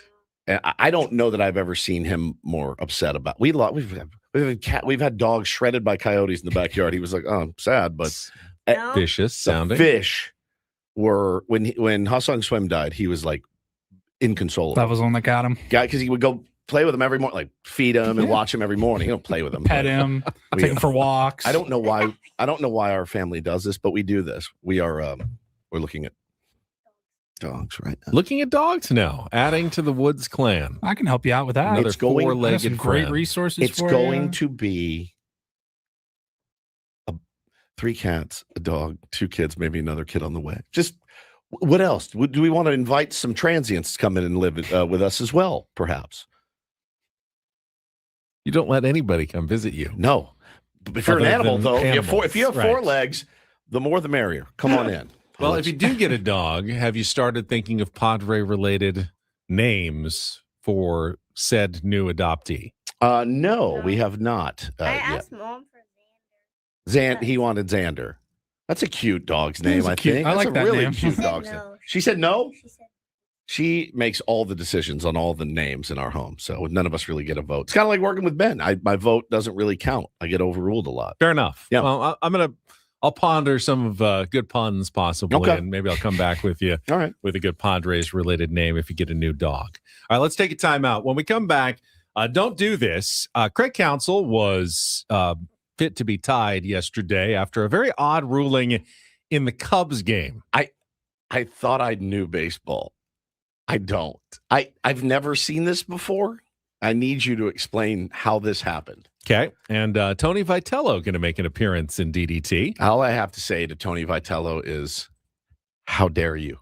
How dare A you? monster. Monster. Broadcasting live from the Bill House Studios, we know how. More Ben and Woods coming up on San Diego's #1 sports station, 97.3 The Fan.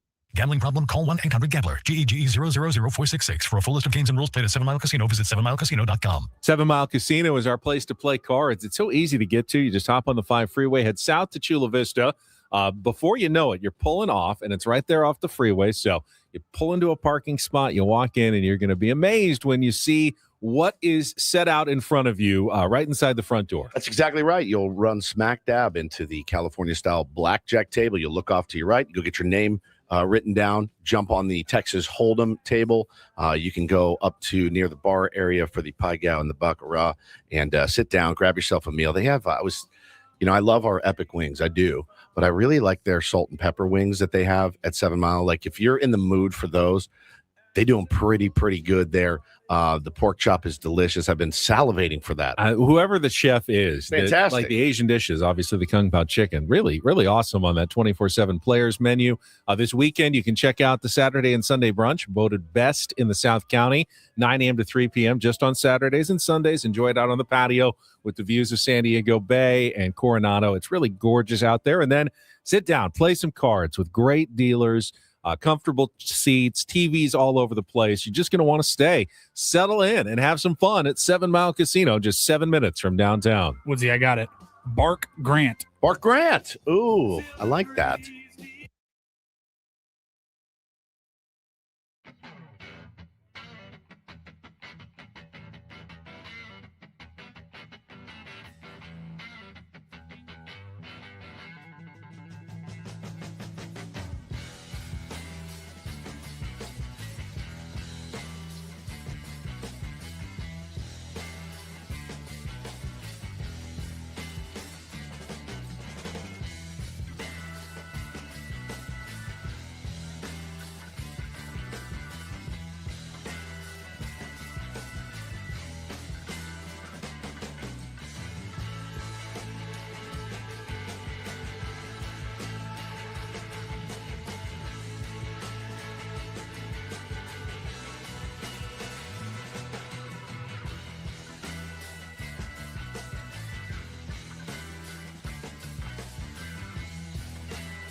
Hey, player, this is all yours.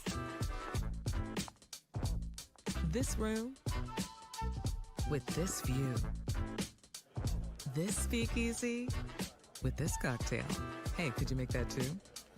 The spa with this. Ah. And this pool on this roof. This is all for you.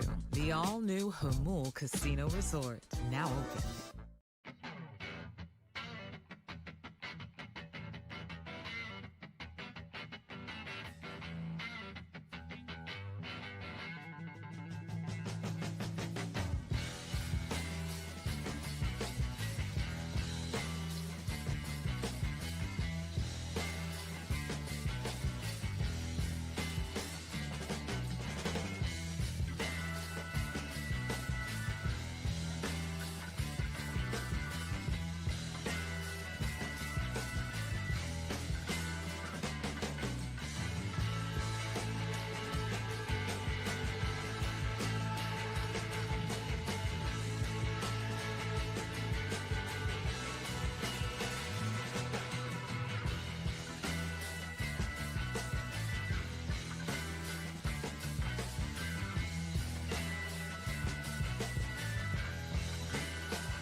Got Brett Boone coming up on a Big League Wednesday at the bottom of the hour. All guests on Ben and Woods appear on the SDCCU fan hotline. It's not big bank banking, it's better.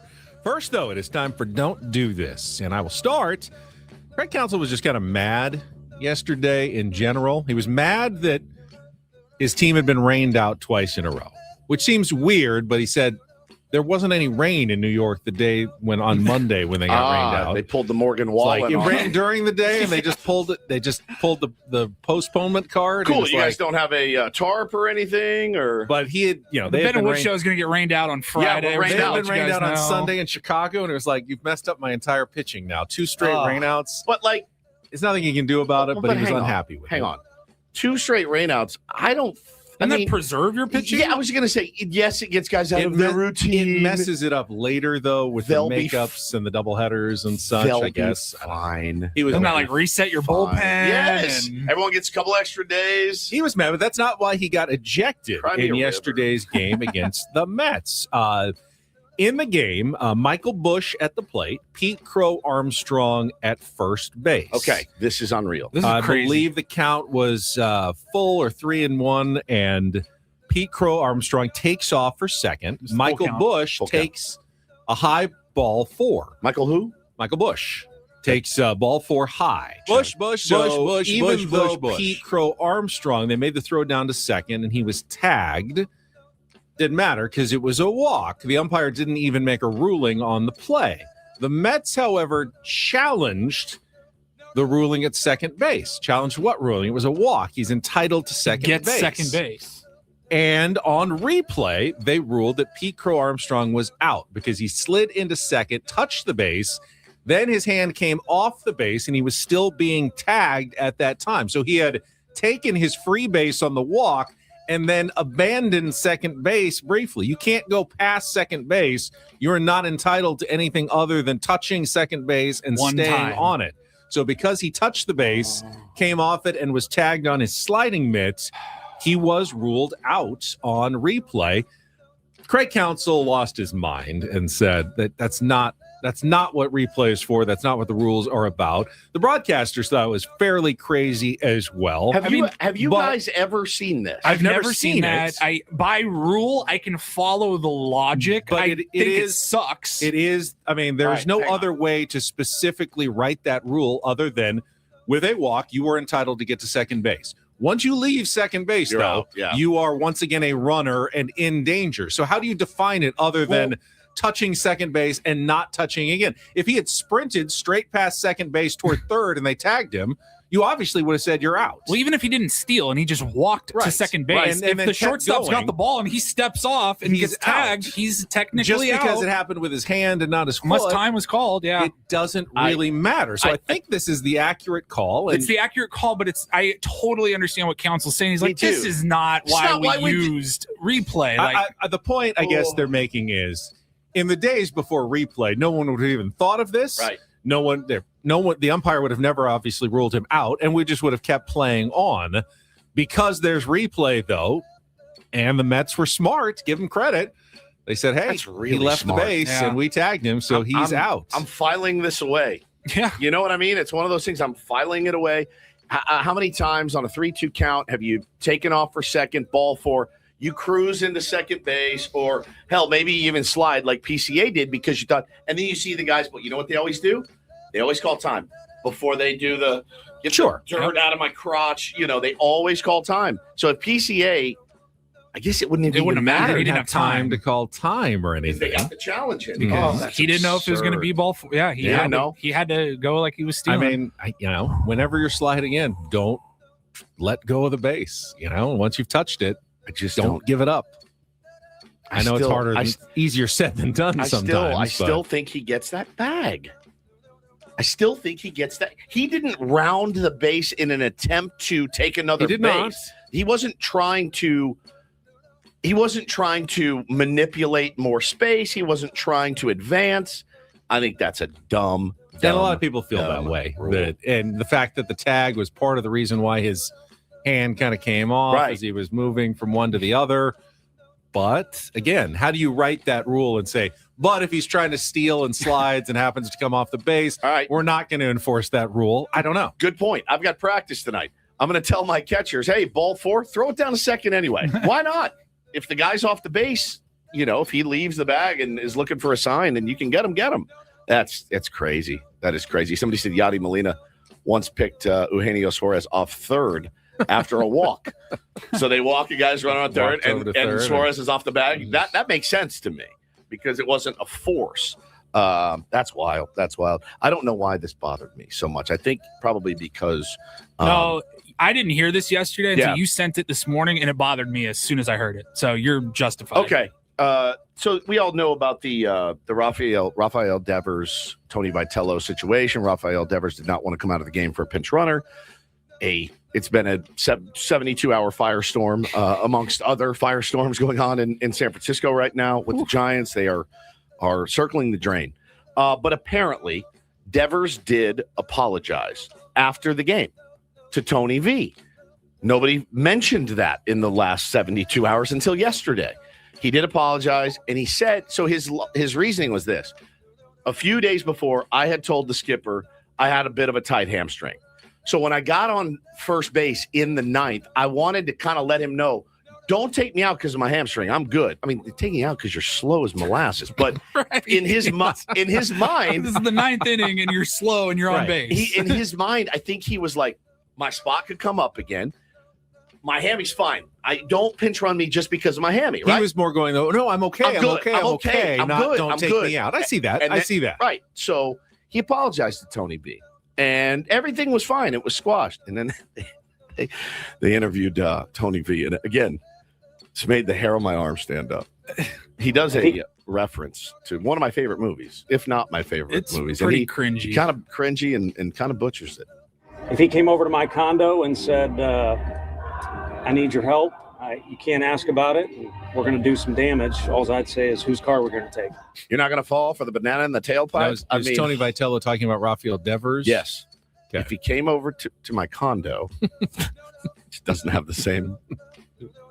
If he came over to my condo and said, I need your help, you can't ask about it, and we're going to do some damage, all I'd say is whose car we're going to take. All I'd say, well, shucks, whose truck are we taking? Yeah, who's F-150 we taking? Woodsy's?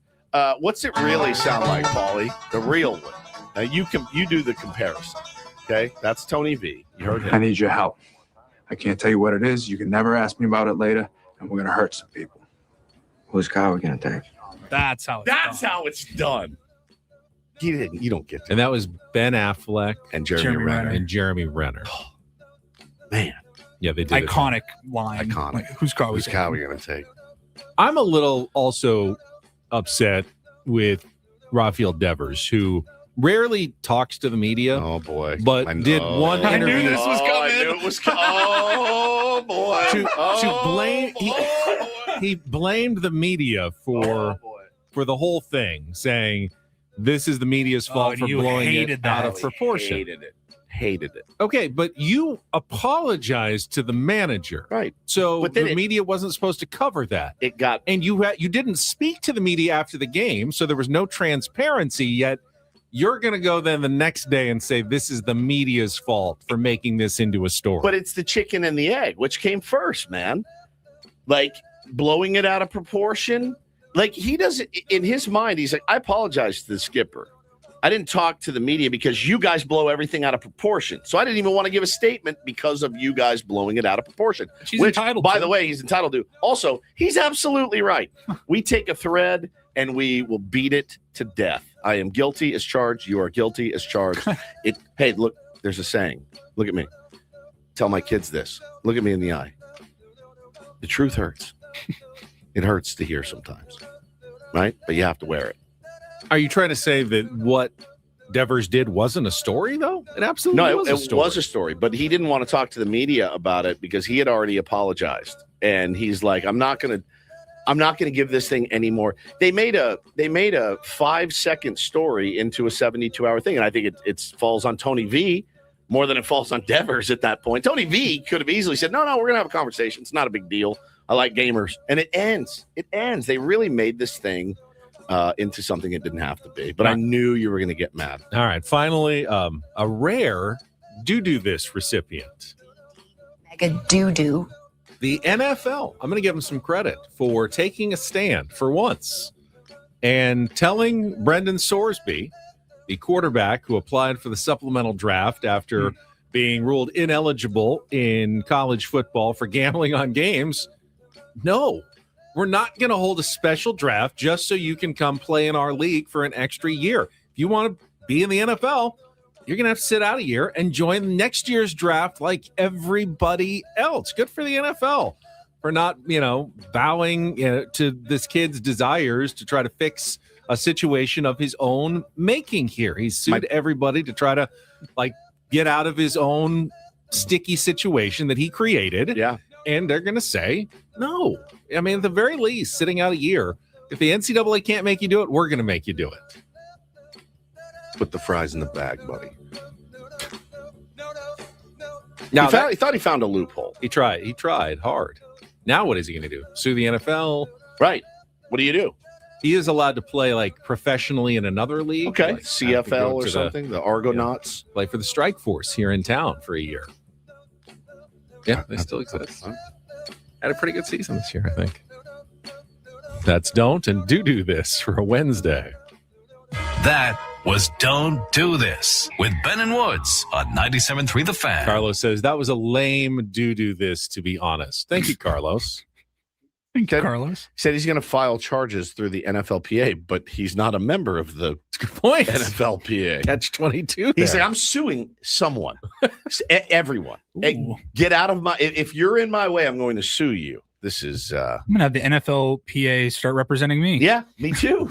Me too. I've got as much experience as grievance against Adam with the NFLPA. Exactly right. Hey, Adam, take it up with whoever. Get your ass to New York if you want to That's have so a meeting.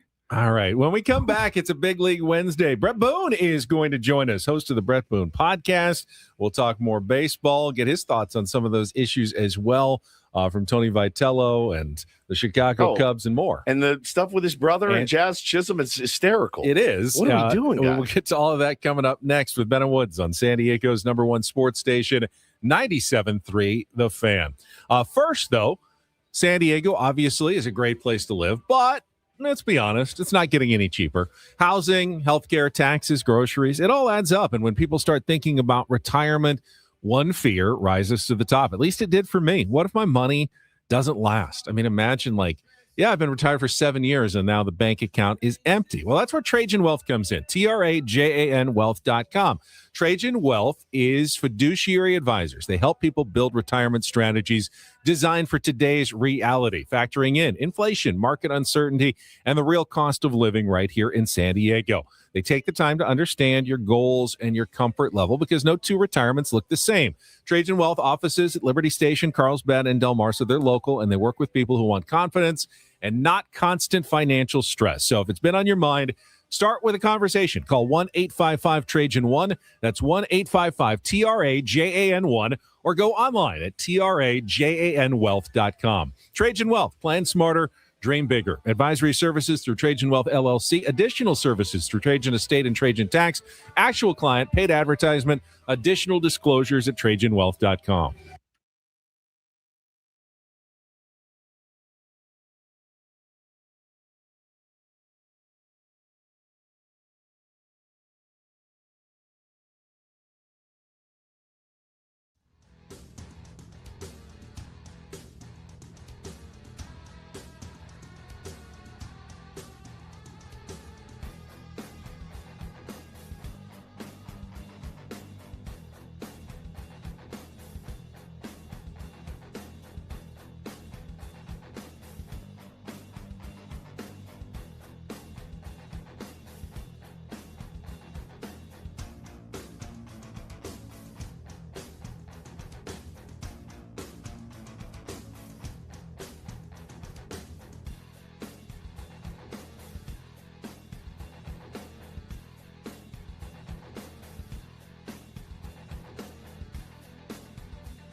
He just here. I'll show you a little. Just a little. Please don't. Just a little bit. What hurts on you? Nothing at all. A little bit. Not that now. So let's say whatever you're about to touch is the only thing. Let's say It's gonna hurt. Right? All right, yeah. Okay. Pretend your knee hurts. Pretend your knee. It's going to in a second. Right here. That is not pleasant.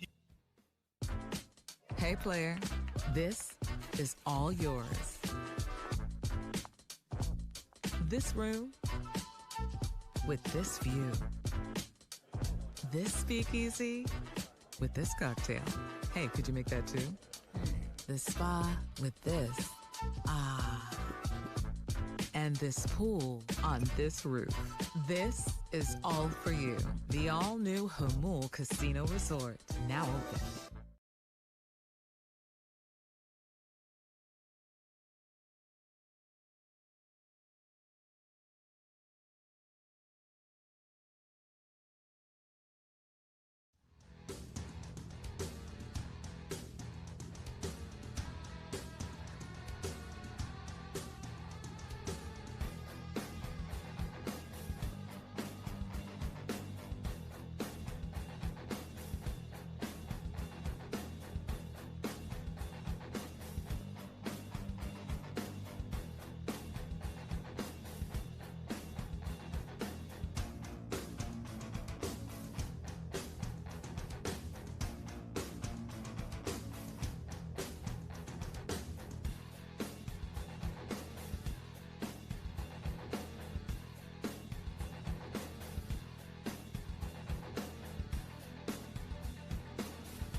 Ben and Woods brought to you by David P. Shapiro, criminal defense attorneys, helping good people regain control of their future when charged with a crime since 2010. Visit davidpshapirolaw.com. And it's that time on Wednesday. Let's go out and talk to our friend Brett Boone. He's the host of the Brett Boone podcast on Odyssey, featuring the most notable names in MLB and around sports every week. Insider Calls presented by Grainger. For the ones who get it done, Grainger offers the professional-grade products you need delivered when and where you need them. Call, click Grainger.com, or just stop by. Good morning to you, Brett Boone. Good morning, Ben. How are we doing today? I have to say a lot just to get you on the air every Wednesday. Yeah, it's quite a long read. It's a mouthful. Well, thanks for stopping by, Boone. We'll talk to you next week, man. It really is. As I get older, I'm really something. I've learned that coming on the Ben and Wood show. Elaborate intro every week. Yeah, I'm really something. My kids don't think so, but I don't know. I think they're wrong. It's funny. I've got my kid in here with me, Booney. He's 8. And I said, hey, you got a big leaguer coming on. You play baseball. Is there anything you want to ask him? He goes, no. And I said, any wisdom that you want to grab from him while you have this platform? He goes, no. Well, we're raising an entitled generation. We really are. He's over here on his iPad right now. Are you sure? You got last chance, You Bo. lived with a bunch of big leaguers growing up. I mean, did you constantly ask them questions? Or Yeah. did you get tired of it at some point? Like, Dad, I don't want to talk about baseball anymore. Did they just give it to you all the time? Like, Booney, Brett, you need to do this. And you're just Grandpa, like, shut Dad, up, I man. mean, enough of the baseball.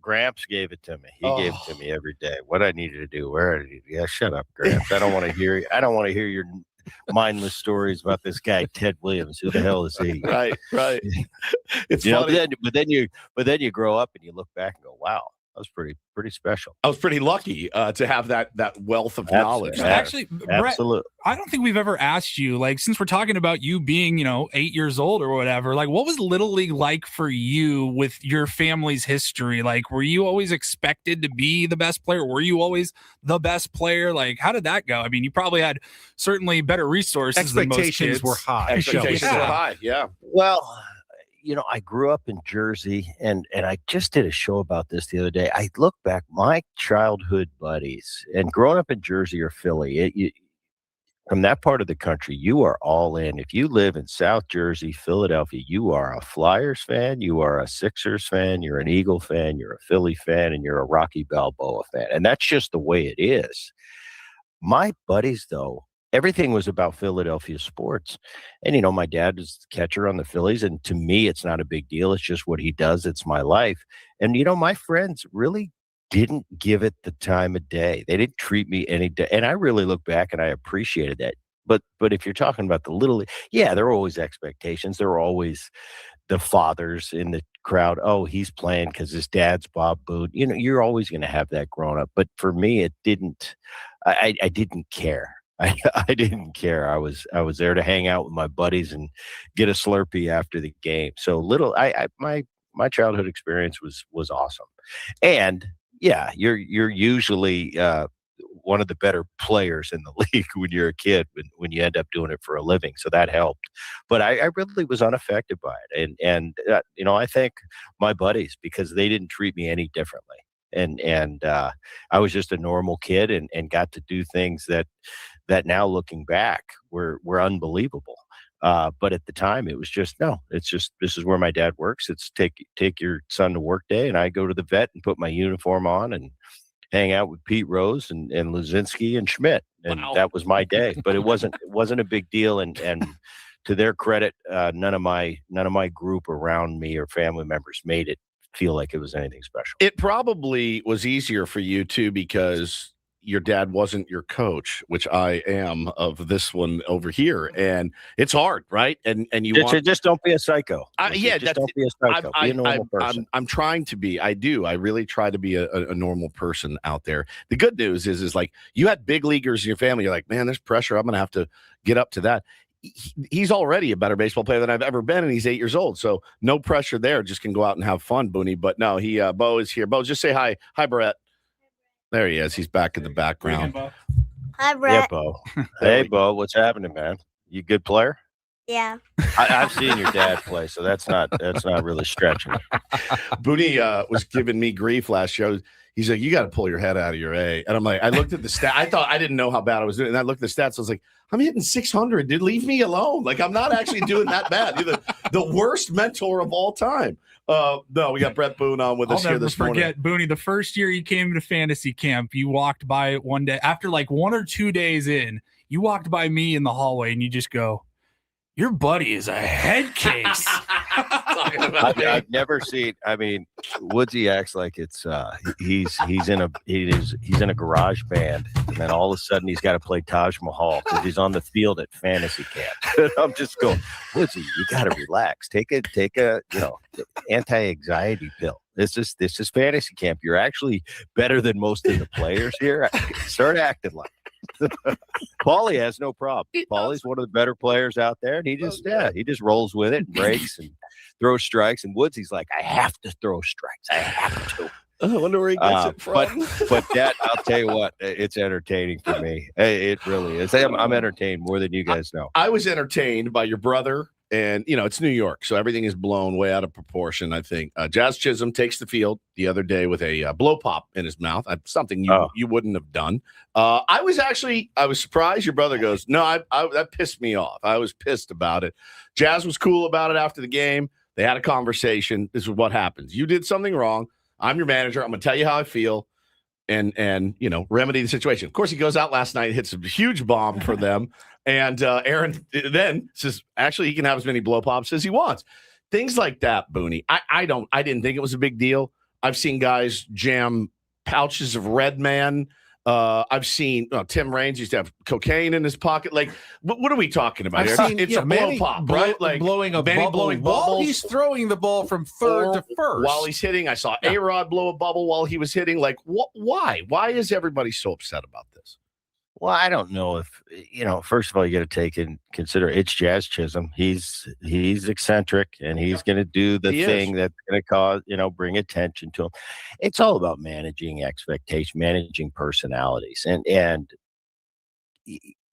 I look at it. That's something obviously I would never do. UL Washington used to play with the toothpick. The toothpick. Oh, and it looked there is a difference between chewing tobacco, chewing gum, and eating a sandwich during the game. And essentially, I put the blow pop in the eating a sandwich category. Why? It's kind of a clown move. It just is. Well, if you have to dive and you hit your head on the ground, you could like jam that stick into your throat would be bad. Yeah, but couldn't you dive and choke on your gum? Yeah, true. When you're chewing gum, that's a normal thing to do. It's better than chewing tobacco.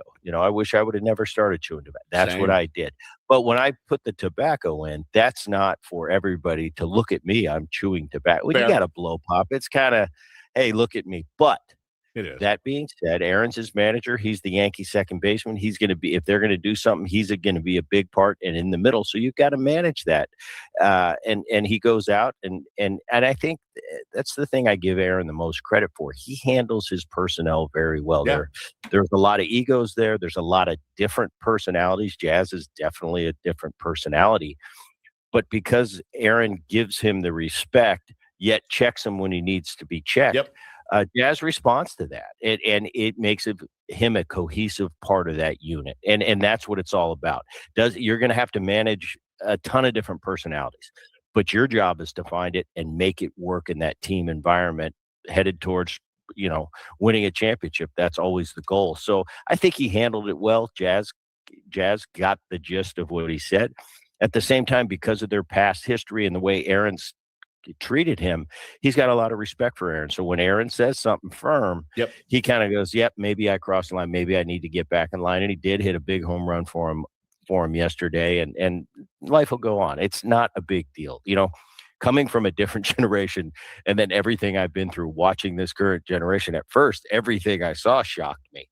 And now you get to a point where, no, this is their time and this is their generation. And I've softened on a lot of my thoughts on how you should play, how you should behave on the field. It's kind of, I'm changing with the times, and I think you have to do that or this game will roll you over. Nobody cares and wants to hear about how it was when you played all day long every day and my generation was the best and we did everything right. Everybody gets sick of that. Just kind of roll with it. It's not my time anymore. It's their time.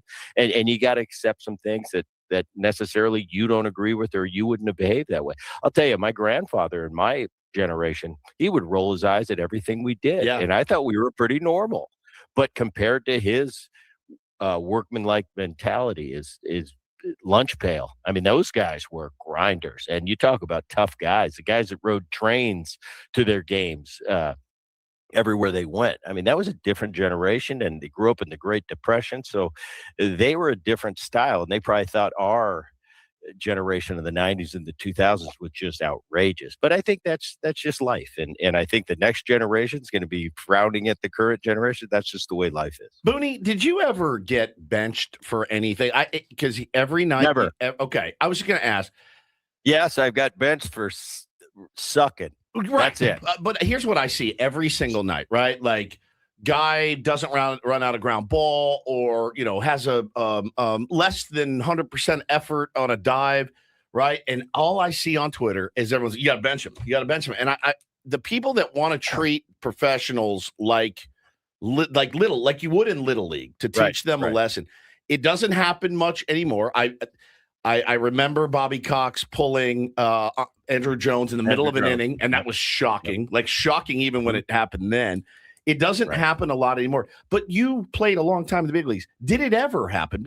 And the reason I ask this is because if I was a manager and I saw my guys coming in the morning, I'm not saying you did this. If I saw my guys coming in the morning, bro, where you been? You been out all night? You got home at 4 a.m. You smell like a brewery.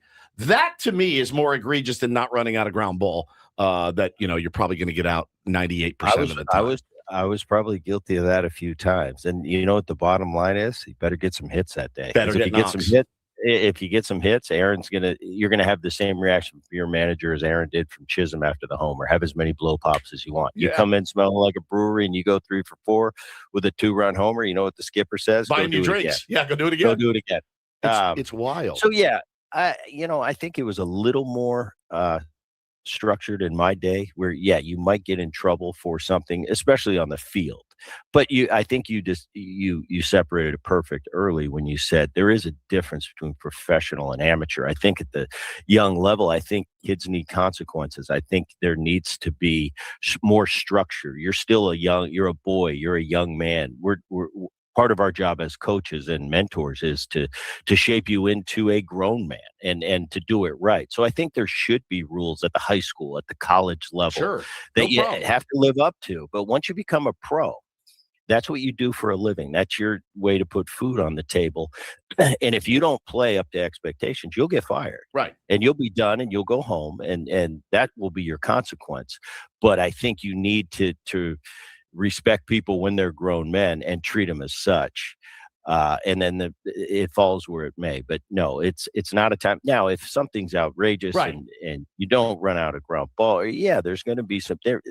That's all handled internally. But the slap on the wrist and he didn't run hard to first. Well, this is a 5-time All-Star and he didn't do it one time. I really need him, and I really don't want to put him in a position, who knows what his personality may be, that he quits on me. I owe him $27 million. It's a little bit different. They've got a little bit more leverage these days. But I think you treat guys like pros. You treat them with respect.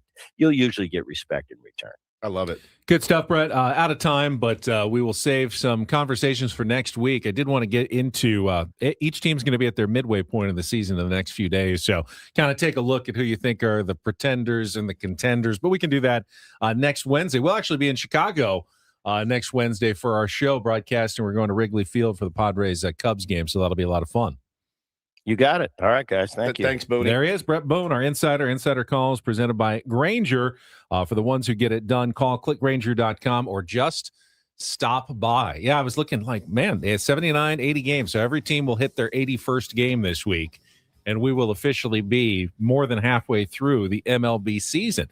Teams like the Cardinals, Marlins, Nationals, will they be sticking around in the NL wildcard race? We'll talk about all of that coming up. We'll play a little Take on Woods as well. Hour number 3 of Ben and Woods on the way. Don't go away. San Diego's #1 sports station, 97.3 The Fan.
All right, we are halfway home on a Wednesday. Ben and Woods, 97.3 The Fan. Got Bo Woods to my right. Good morning, sir.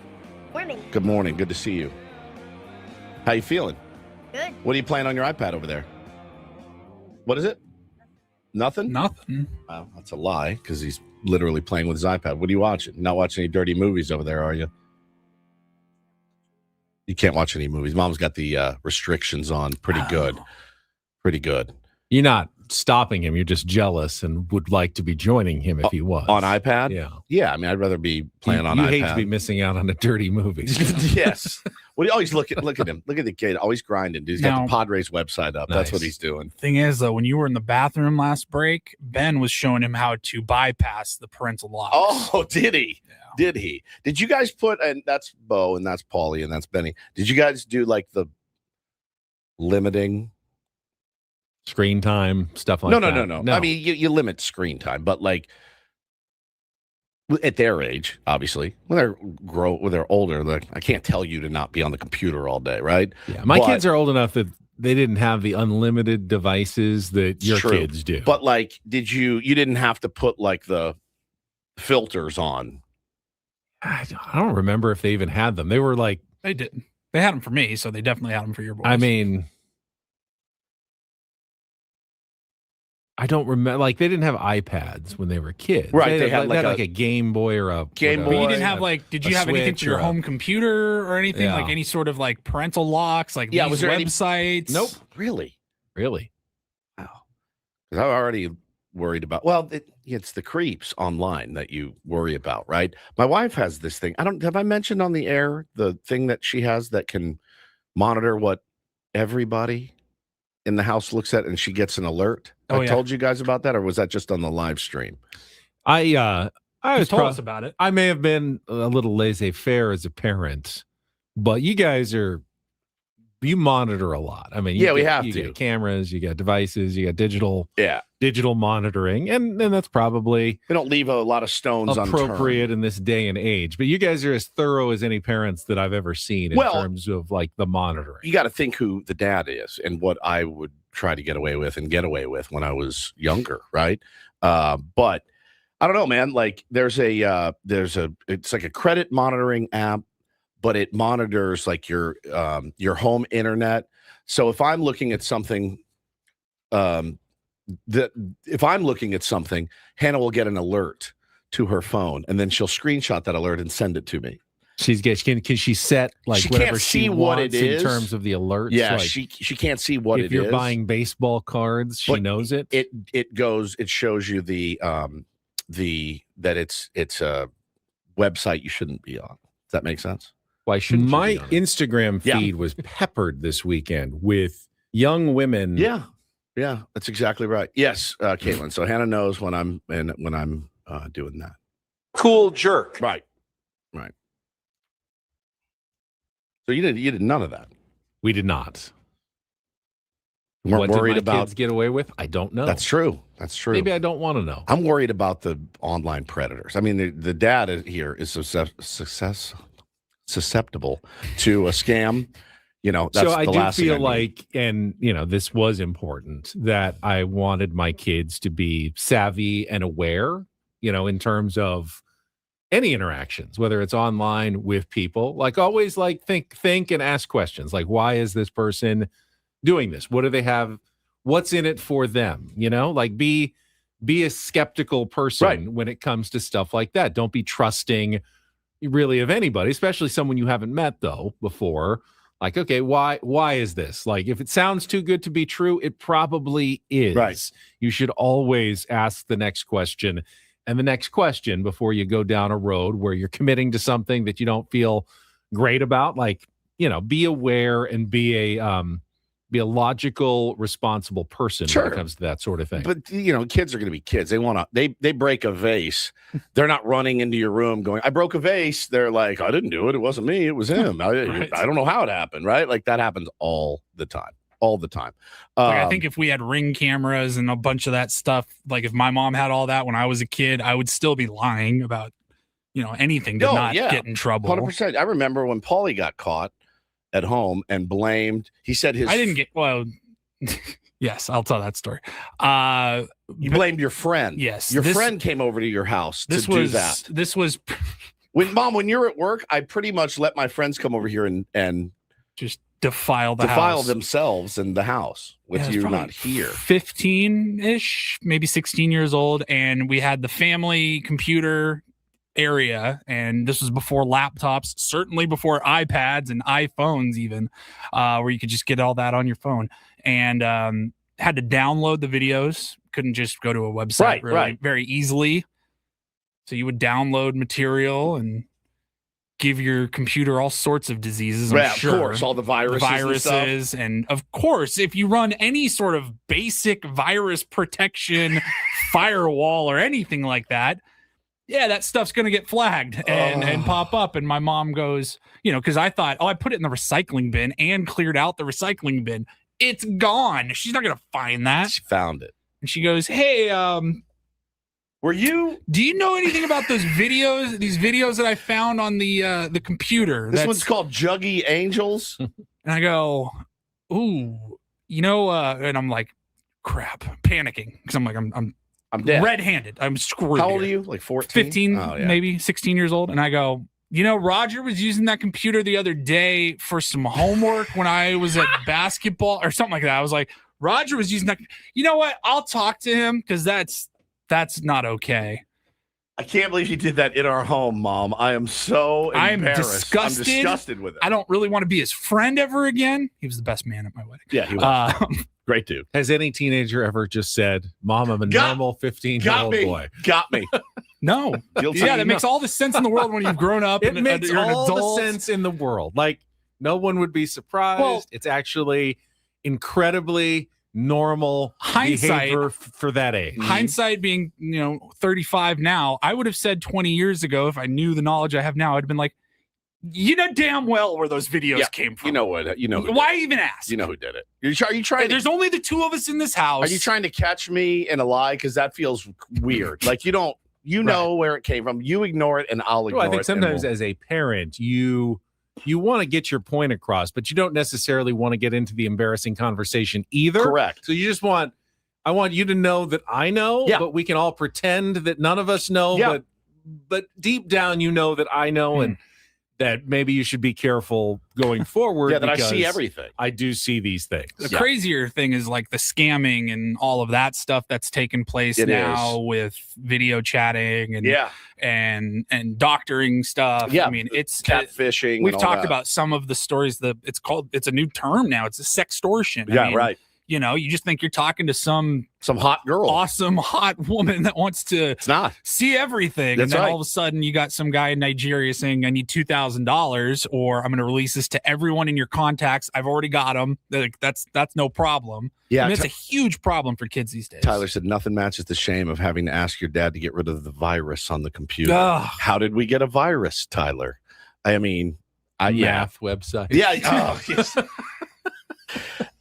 It's a new trigonometry website, and I guess it's like from another country or something. They don't have the proper thing. If you could just delete it without looking at the name, that'd be great. Mom, I read the Bible online because I'd read everything else online. Right. It's just easier. It's more convenient. They got me. And They got must have got me. They got me again. They got me again. I went to Bible.net, not Bible.com. LimeWire was a good one to get a lot of viruses on your computer. Yeah, LimeWire, all stealing those. music and downloading music. Torrents. It would just crush you. Like, hey man, I've never heard this Oasis song, acoustic version. Hit click. 7 hours later, it's still trying to download one song. You probably should have known something was wrong at that point. I remember like before Spotify and Apple Music really turned into like the subscription plan that they are now. I have no problem just paying X amount a month and get every song I could ever imagine. Right. But before that, I would use like BitTorrents and you could go and like download in one click. You could, before you had to pay $18 for an album or something. And if you're like, I can just download this file, it's one click and I'll have the whole album or this whole artist's discography, every single album they've ever put out. Boom, one click, one folder. There it is. See, my advice for sextortion scams is think about it. No one wants to see it. even if they ask, they really don't. 14-year-olds don't know let's that. just They say, don't know that, yes, Benny. but that's what they need to know. All the warnings no in the world won't. Let's say you were prepare in a a long-term 14-year-old. relationship and you know this person very well. Even if they ask, they're still just humoring you to make you feel good about yourself because no one really wants a picture of it. It's not going to do anything for anyone. Do you not? I guess you don't remember hormones when you were 14, no. 15, You 16. want to see it, Right. but no. Does anyone really want to see yours? I don't think so. I don't know. Weird. My kid's right here. How the Padres doing? Good. Yeah.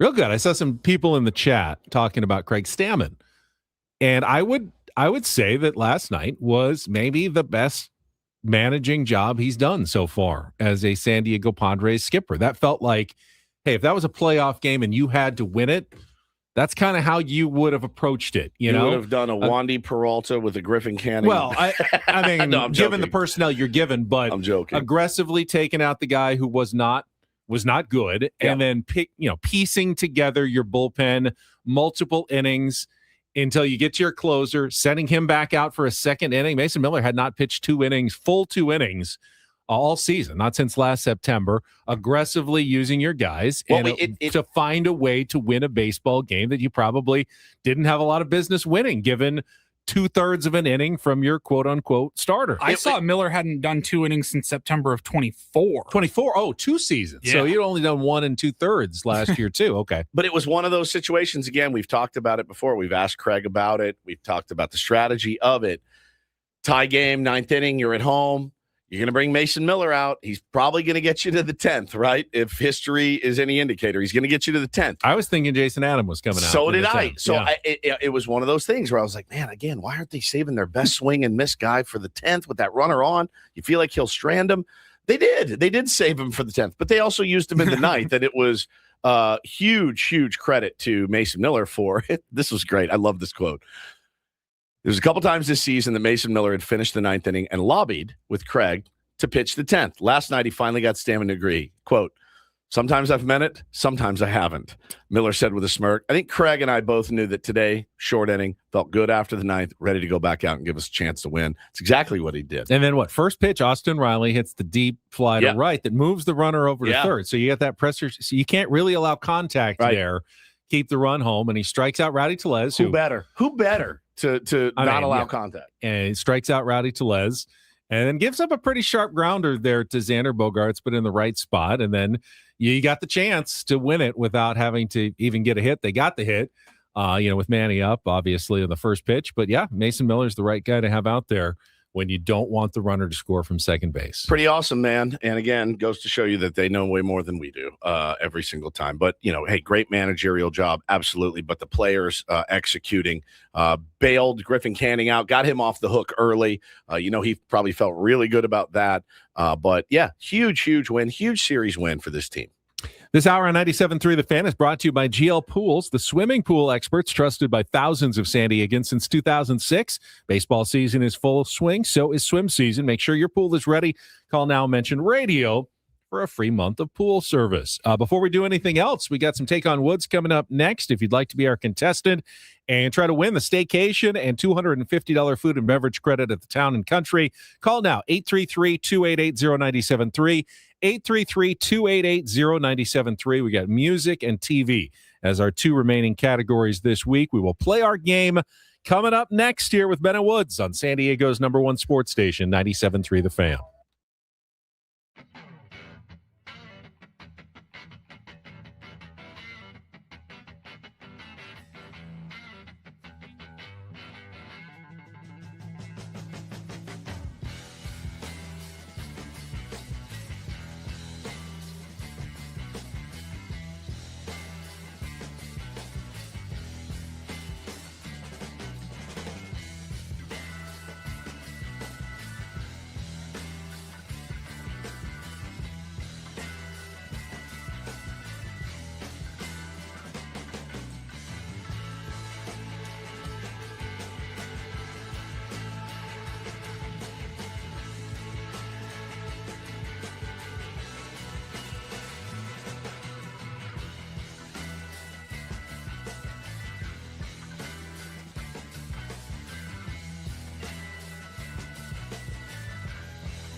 player, this is all yours. This room with this view. This speakeasy with this cocktail. Hey, could you make that too? The spa with this. Ah. And this pool on this roof. This is all for you. The all-new Hamul Casino Resort, now open.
Hey player, this is all yours. This room with this view. This speakeasy with this cocktail. Hey, could you make that too? The spa with this. Ah. So Ben and Woods appear on the SDCCU fan hotline. It's not big bank banking. It is better. Going to go out to the phones in just a second to play our daily game of Take on Woods, and then we'll get to the MLB reach around, take a look at scores around the league. Paulie's got a round report coming up. Haven't mentioned the NBA draft yet. First round last night. A lot of big names taken, so we'll get to all of that coming up. But right now, let's get to some Take on Woods.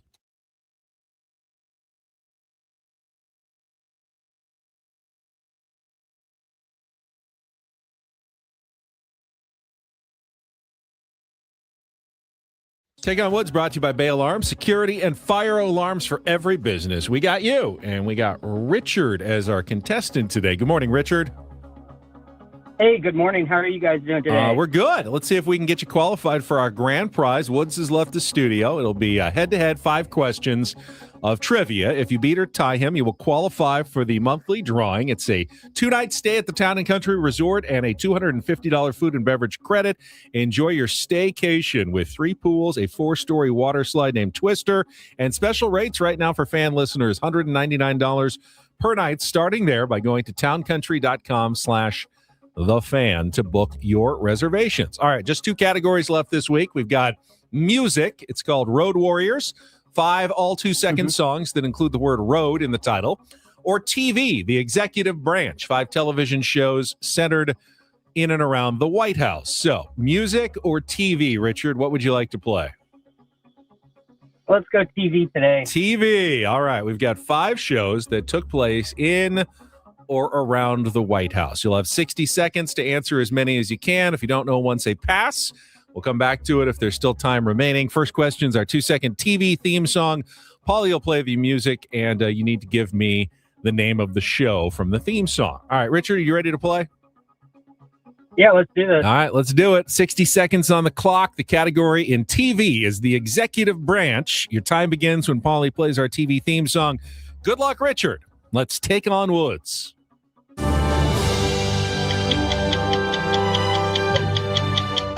The West Wing? Correct. Frank Underwood rose from South Carolina congressman to president of the United States, in which Netflix hit.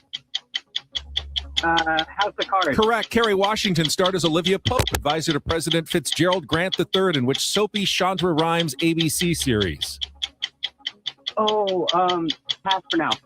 Incorrect. Oh, pass for now. Sorry. Julia Louis-Dreyfus was a heartbeat away from the presidency, in which critically acclaimed HBO comedy series. Z. Correct. Taya Leone played Elizabeth McCord, who served at the pleasure of President Conrad Dalton and later rose to the White House herself, in which CBS series? Pass. All right, back to Kerry Washington starred as Olivia Pope, advisor to President Fitzgerald Grant III, in which soapy Shonda Rhimes ABC series? Scandal. Scandal. Taya Leone played Elizabeth McCord, who served at the pleasure of President We're out of time. That was Madam Secretary, but you got the other ones. West Wing, House of Cards, Scandal, Veep. I think you got a good chance here with 4. So. Got a TV category. It's called the executive branch. At least now you know Friday you're getting music. Fair. The executive branch. All right. Richard's score is locked in. Let's put 60 seconds on the clock. Woods, your time begins when we play our TV theme song. Good luck. Let's take on Richard. Watch any of these. The West Wing. Correct. Oh. Frank Underwood rose from South Carolina congressman to president of the United States, in which Netflix hit. House of Cards. Correct. Kerry Washington starred as Olivia Pope, advisor to President Fitzgerald Grant III, in which soapy Shonda Rhimes ABC series? No idea. Pass. Julia Louis-Dreyfus was a heartbeat away from the... Correct. Taya Leone played Elizabeth McCord, who served at the pleasure of President Conrad Dalton and later rose to the White House herself, in which CBS series? I'm out. You're out by totally? No guesses on the other one? I can't remember. It's going to cost you. I know. 4-3. Damn it. Richard wins it in TV, having to do with the White House. The ones you didn't get were Scandal and Madam Secretary on CBS. But you got the other 3. Not bad. I hadn't seen Madam Secretary. I've seen all the first 4, at least parts of them. I watched almost all 5. Scandal I only kind of watched because it was on ABC, so it was on at Too work a lot. titillating for you? A little bit. I missed Veep and then started watching it with my wife way after it aired, and it's really good. It's really good. Veep is fantastic. Every political show I watch, I'm like, I'm in. And then after a while. House of Cards was great, but just went on a little bit too long and kind of ran out of steam at the end. Yeah. West Wing is, to me, like one of the best written shows one ever. episode, not one. Really? Never once. Really? No. That's shocking. When did it come out? It was in the 90s mostly. Yeah. Exactly. So it was a Early bunch of other 2000s. stuff that you watched. Dark period. It was for you. Yeah. All right, Richard, stay on the line. Blackout Paulie will years. put your get your I did not information watch during the much break. TV in the 90s. That's the last thing I did was television. All right, we will play a little real or fake tomorrow on a Throwback Thursday, Okay. and then we'll have our music category left on Friday. So keep that in mind. If you're calling in on Friday, you will be getting the music category. We will come back. Our MLB Reach Around. We'll take a look at the rest of Major League Baseball, what was going on yesterday, and more coming up next with Ben and Woods on San Diego's #1 sports station, 97.3 The Fan. First, though, I'm going to tell you one more time about my experience with SDFatLoss.com. It is a program that can help you lose weight fast. And when I say fast, I mean fast, up to a pound of fat per day and 10 to 20% of your body weight in just 60 days. How do they do it? Well, you don't have to rely on the injections, which, by the way, you could probably lose some muscle. Your metabolism's probably going to go down, which makes it harder to keep off the weight, which means you have to stay on the expensive injections pretty much forever. With SDFatLoss.com, it's just 2 months. Lose up to 10 to 20% of your body weight. I lost 40 pounds in 60 days, and then they help you keep the weight off with their maintenance plan, and it was a lot easier because my metabolism has gone up. Now I can exercise, but you don't need to exercise to lose the weight. You just follow the program, which is based on real foods. You don't have to buy anything extra, no shakes, no meals, nothing like that, no bars. Just follow the plan and lose weight quickly with SDFatLoss.com and sustainably. It's doctor developed. They know what they're doing. So many tier ones have lost hundreds, thousands of pounds now in San Diego. You can be the next success story by setting up a free consultation at SDFatLoss.com. And right now, when you sign up, take $200 off the program at SDFatLoss.com. Results may vary.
He just here. I'll show you a little. Just a little. Please Just a don't. little bit.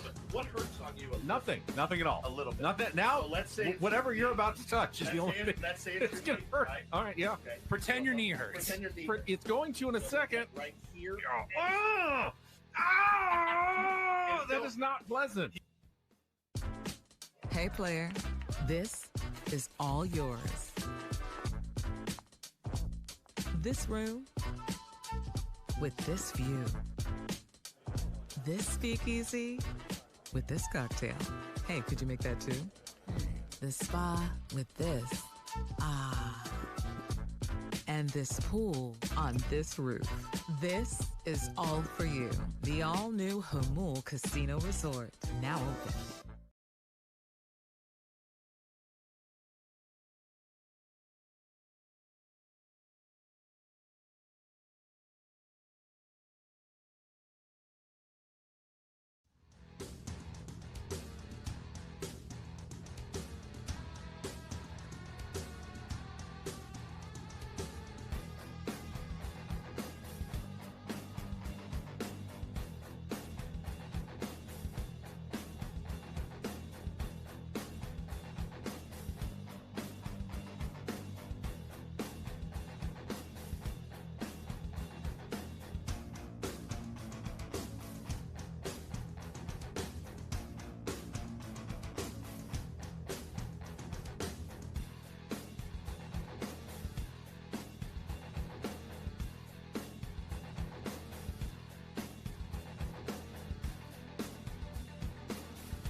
Ben Woods brought to you by David P. Shapiro, criminal defense attorneys, helping good people regain control of their future when charged with a crime since 2010.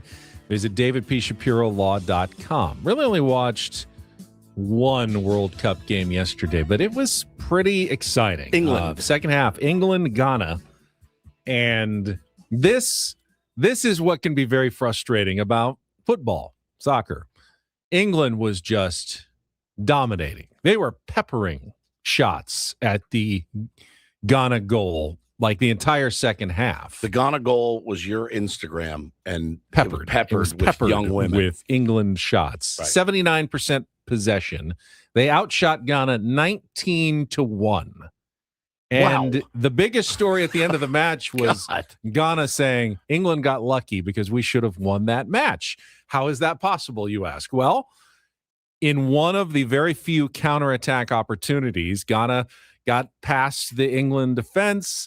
Guy had the ball in the box. And I guess I don't know soccer because it certainly looked like the English defender took the guy out without hitting the ball at all from what was clearly like a scoring attempt in the box. I thought 100% that's a penalty. As did the, manager of Team Ghana, who in his press conference afterwards goes, anybody? I mean, like, do I not understand VAR? Like, were they out for a coffee break when they reviewed this play? Because it seemed so obvious to everybody that we should have gotten a penalty kick there that could have resulted in a shocking 1-0 win. He said, we had our chances to the point that they're lucky. They're very lucky. Once again, VAR went for a coffee. It's natural. I would also like to take my coffees once in a while, but it was a clear penalty, red card. But ultimately, the result feels kind of fair because England probably should have scored like 4 or 5 goals with the amount of chances they had. But that's the thing. It's not They didn't. They had their chances, their Coulda, opportunities. woulda, shoulda. Coulda, woulda, shoulda, right? But 19-1, now England's going to advance. They're up to 4 points anyway. But this could help Ghana now get through almost certainly into the next round of play. So it was a big result yesterday. The other big one early in the day, Portugal beat Uzbekistan 5-0.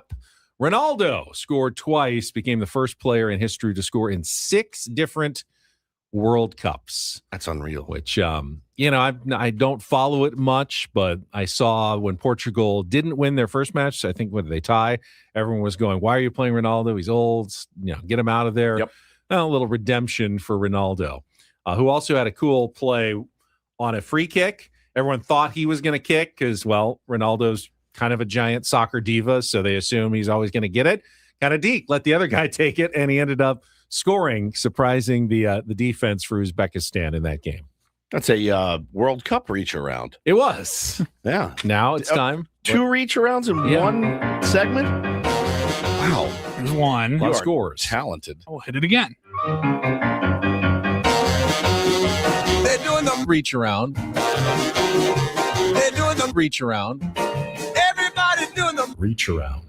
All right, we will take our beginning of our look around Major League Baseball, starting in the National League West. The LA Dodgers bats broke out in Minnesota against the Twins. In fact, Shohei Ohtani was the only Dodger without a hit in the game yesterday. He did have a sacrifice fly and a walk, though. They ended up winning 12-3, going for a sweep of the Twins in that series. This was an interesting one. The Diamondbacks and the Cardinals game was scoreless going into the top of the ninth, and then the Diamondbacks scored 4. Yep. And then the Cardinals scored 3 in the bottom of the ninth, had a chance to win it with J.J. Weatherholt at the plate, but he struck out, and the Diamondbacks ended up with the 4-3 win in a game that no one scored. Robbie Ray pitched really well. How about Eduardo? He pitched well for the Giants in that game. He used to be on the other team. How about Eduardo Rodriguez? He's been pitching very well. Fantastic. He went 6 2/3 shutout. Yeah, yesterday. a lot of people say, the WBC hurts players. Manny even said, didn't have my full spring training. Right. Very few players credit the WBC, but Eduardo Rodriguez is the one who goes, I pitched well in the WBC and just gave me carried a lot of confidence right into the season. Robbie Ray pitched well for the Giants, 8 innings, 2 hits, no earned runs.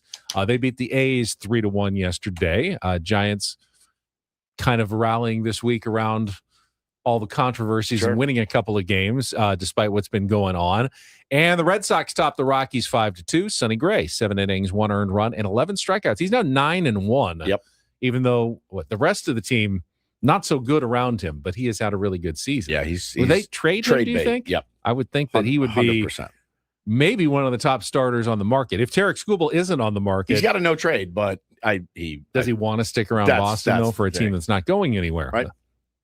Speaking of pitching, Brandon Sproat struck out 10 in 6 innings, allowing 1 hit. The Sproat goat. As the Brewers beat the Reds 2-0, and the Brewers, they traded 1 year of Freddie Peralta. Brandon Sproat was one of the guys they got back, and already paying dividends more than Freddie Peralta really has for the New York Mets in that situation.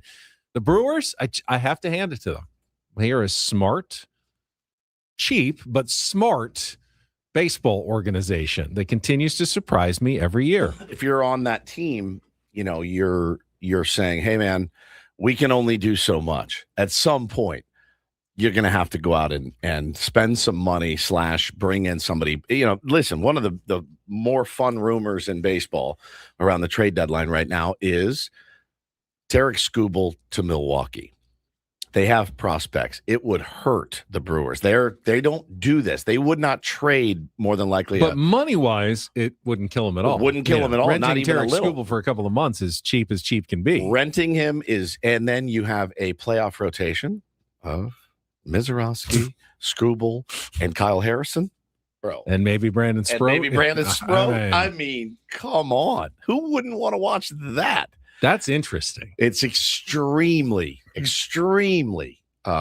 interesting. I mean, how much mortgaging are you doing for that? Because no one A expects ton. them to sign A ton. Derek Skubal to no. You're saying we're going to huge give you deal.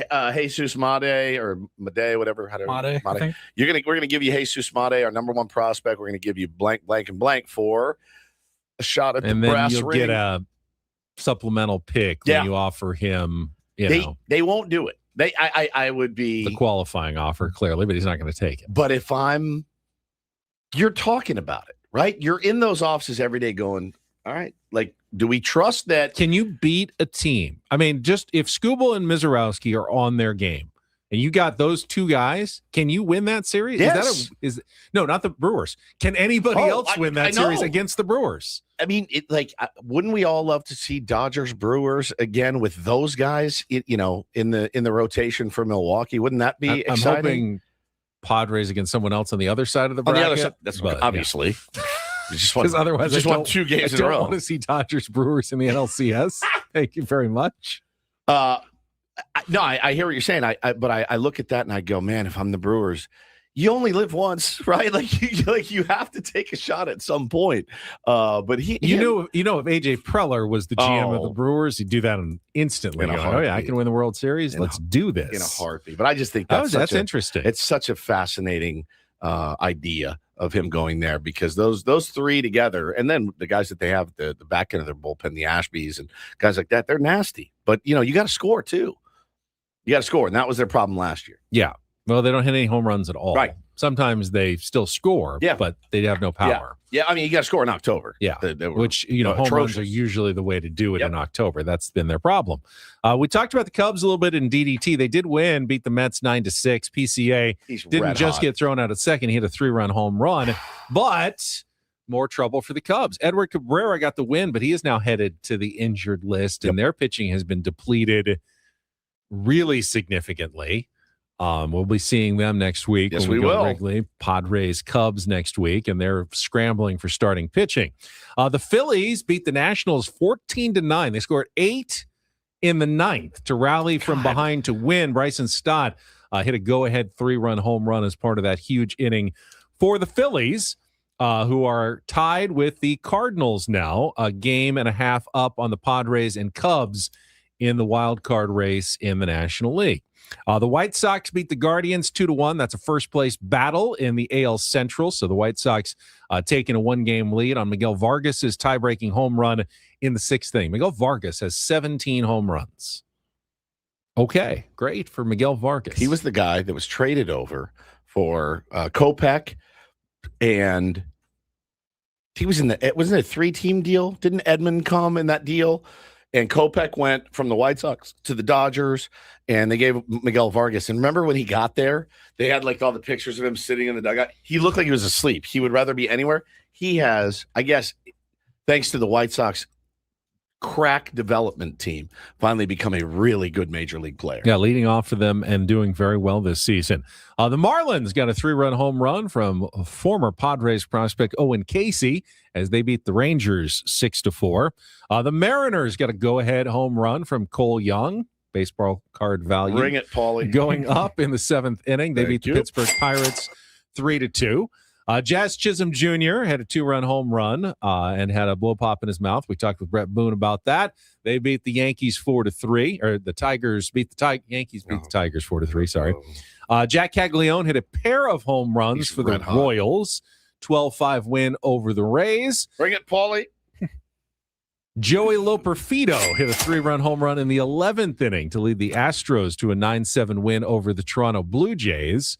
And the Angels topped the Orioles 5-1, getting 6 innings and 1 hit from Ryan Johnson on the mound. There's your MLB reach around. Well done, sir. As we head into the second half of the season mathematically in just a couple of days. Now, the Padres have a day off tomorrow, and then they will play 17 games in 17 days. It's going to be a tough stretch, my friend. Leading into the All-Star break. Going to be a very tough You're not going to be able to have games like yesterday. In that 17-game stretch. You cannot get 2/3 of an inning from your starter or bulk pitcher in a game and survive a 17-game stretch like that. No, you're not. It's going to be, as we said earlier, stabilizing the rotation at this point is going to be a must And, as our pal David said in the chat, I wonder what injury Griffin Canning is going to have today, because you can bring up an Alec Jacob to come in and be an innings eater, if you will. Herman Marquez, I think, is ready to go, ish, right? And then Johnny Brito started recently. He'll be up soon. It's gonna be more, plug in the dam with chewing gum right now until they get stabilized. And the thing is like, you just worry in a 17-game stretch how fried that bullpen is going to be going into the break. Just gassed. And tough teams. Obviously, we know, Cubs, Dodgers. Cubs, Dodgers. And then you come home for Diamondbacks and Blue Jays. My Lord. So all playoff contenders, lots of good players, lots of good pitching that you're going to see.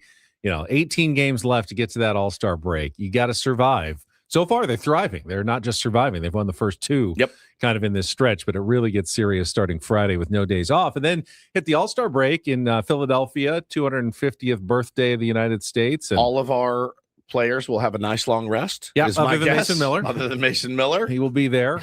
Adrian Morejon, he's probably not going. He's probably not going, but he should. But he probably should. And don't pitch him, though. Just had that, one bad or couple unlucky early outings. Yep. Will keep his ERA. We'll go. I think it'd be cool to see him and Melanie on the red carpet or something. His I always like to see Melanie on a red carpet. His StatCast sliders page is just blood red. Blood red. I think Tommy on Twitter said there's an argument that Adrian Morejon is the second best reliever in all of baseball right now.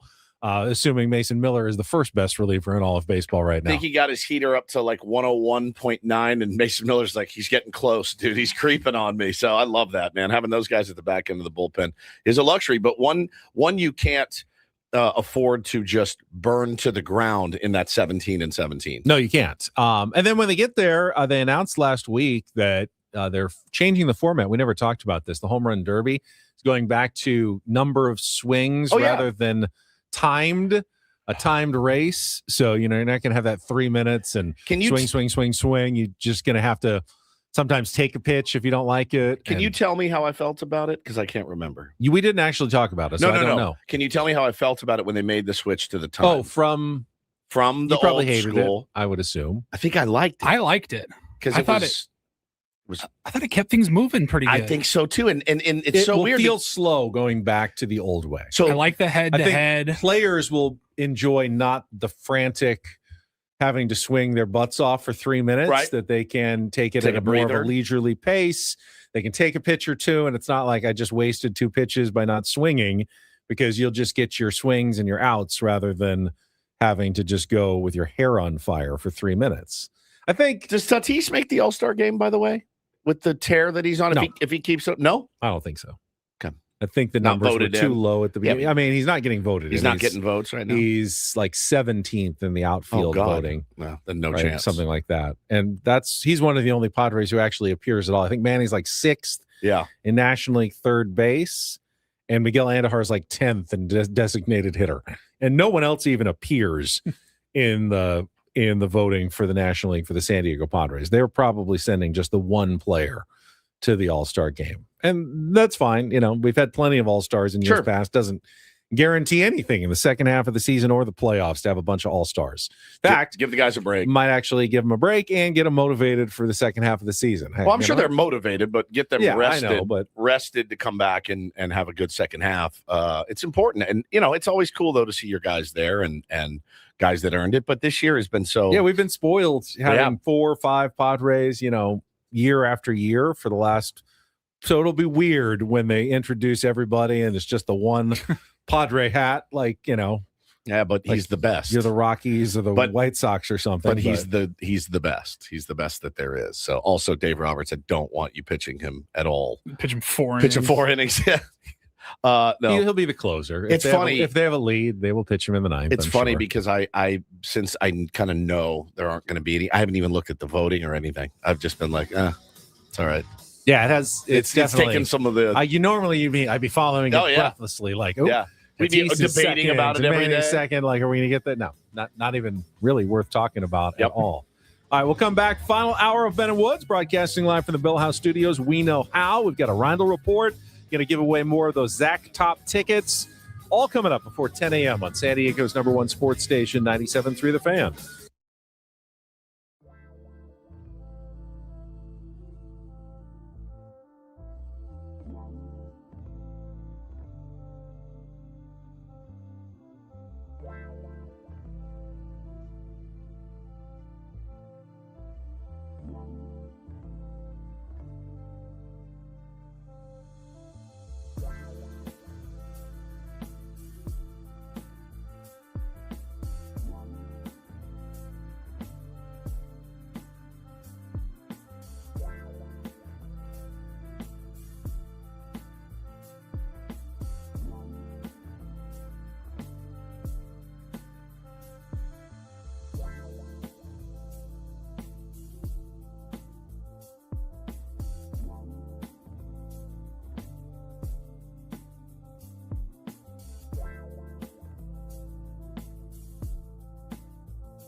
Final hour of Ben and Woods here on a Wednesday. We're halfway through the week.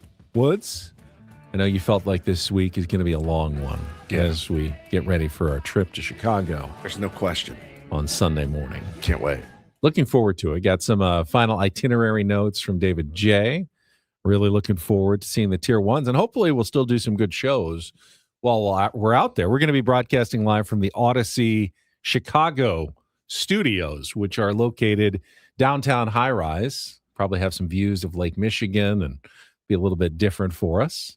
Is it 670 the score? Is that where we're going? That's like a legendary building. So very excited about that. Will not feel comfortable there. I think we'll catch up potentially with an old friend from San Diego while we're out there too. Save that little nugget for you. You think they'll look down on us because they're from a big market with lots of teams and we're just a podunk San Diego radio show? Oh, you guys here to talk about your little Padres? I do feel like there's a bit of that goes around. Hopefully we don't have to talk to anybody. We just go in and do our job and leave. Fair enough. Now we'll be there on Tuesday, Wednesday. Monday, Tuesday, Wednesday. Sorry, Monday, Tuesday, Wednesday. Yeah. Okay. Well, so there won't be anybody in the office on Monday if it's like Odyssey here. Right. What happens if it's just a hive of activity? Will we have to come back and it will be shocking. Make some changes around this place? Right? Like, hey, you guys should see how they do it in Chicago. They do a 5-day work week. It's cool. Adam's going to slit my throat from behind. He's going to walk in. You're telling me everybody shows up to work 5 days. I'm shocked. We walked in. There were people there. Coffee was going. They had a vending machine that worked. It was really something. What are the hot topics right now, do you think, in Chicago? I would say the Bears moving is number one. Potentially to Indiana. Correct. Yeah. Which is just, I'm sure they spend a majority of time talking about it.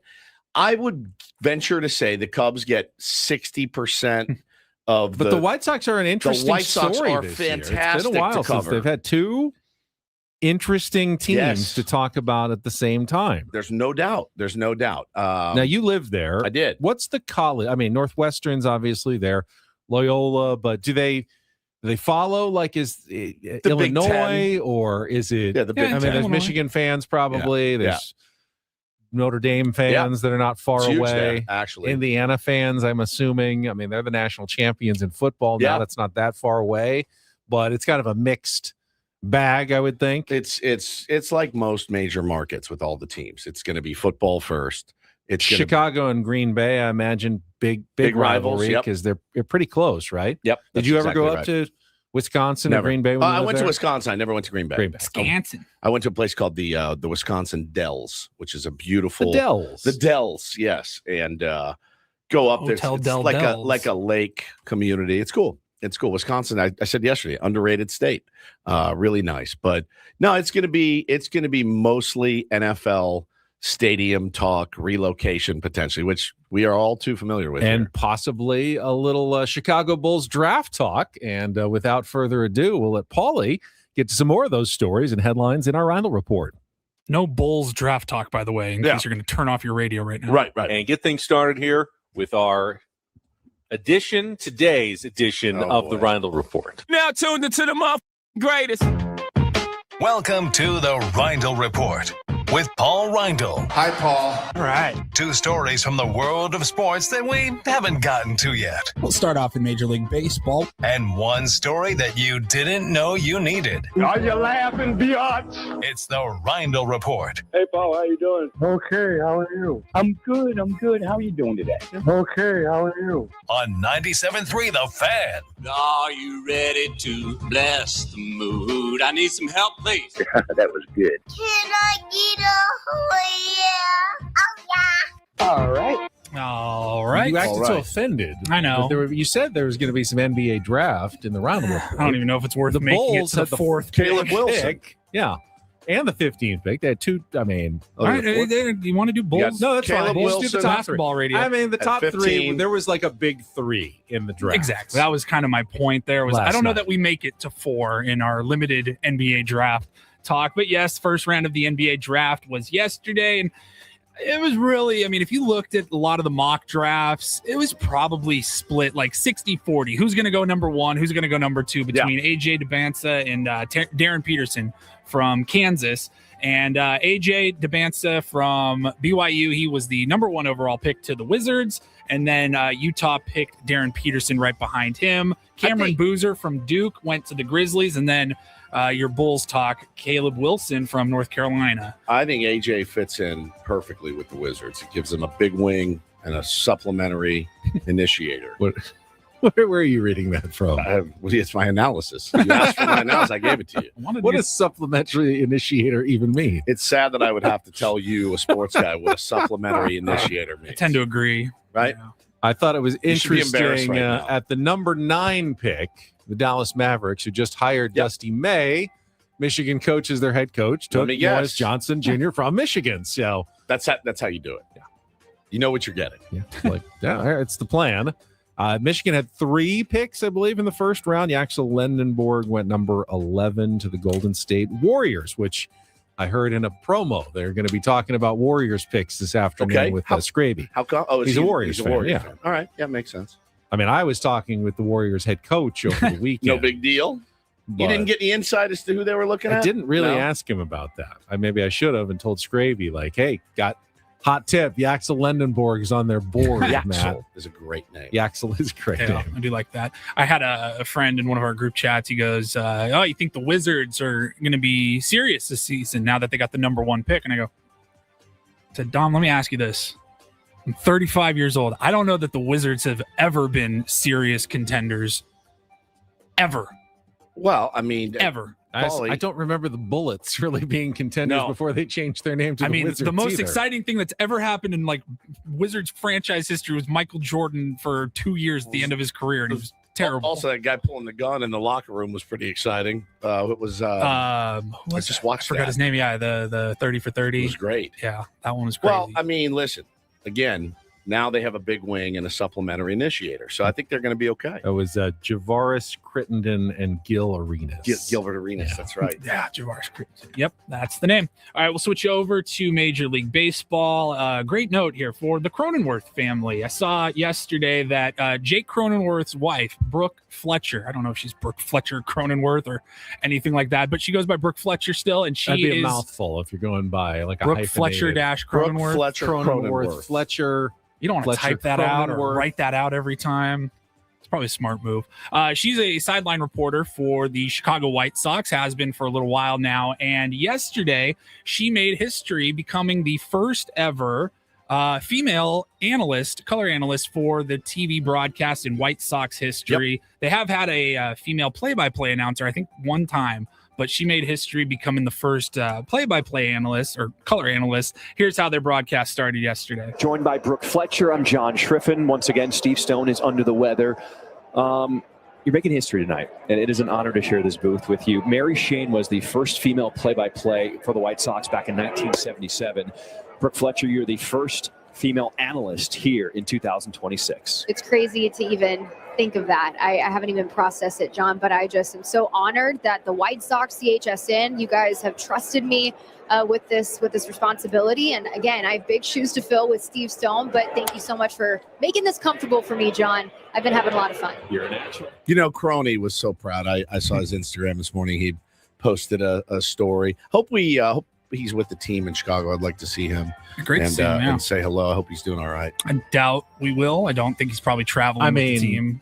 He might, in because Arizona. he'd get to see his wife if she's. Yeah. Although they might be on the road. I don't even know what the White Sox are going to do. Can you go back to the clip? Don't play it, but just show the start of that clip, because we're going to Chicago in a couple of days, and she's like in wearing bundles. giant overcoat. He's got like a coat on. Looks like it was cold in Chicago yesterday. We're expecting like low to mid 97. 90s and sweaty hot. Like, did we miss just some nice, cool Chicago weather by a few days? It's like in the 60s this Oh, week, and then man. it jumps up 30 degrees next week. I would have liked to been able to take a jacket to Chicago. like a and- Midwestern overcoat, like be a real. Yeah. No, we're not getting that. She sounded great. Sounded great.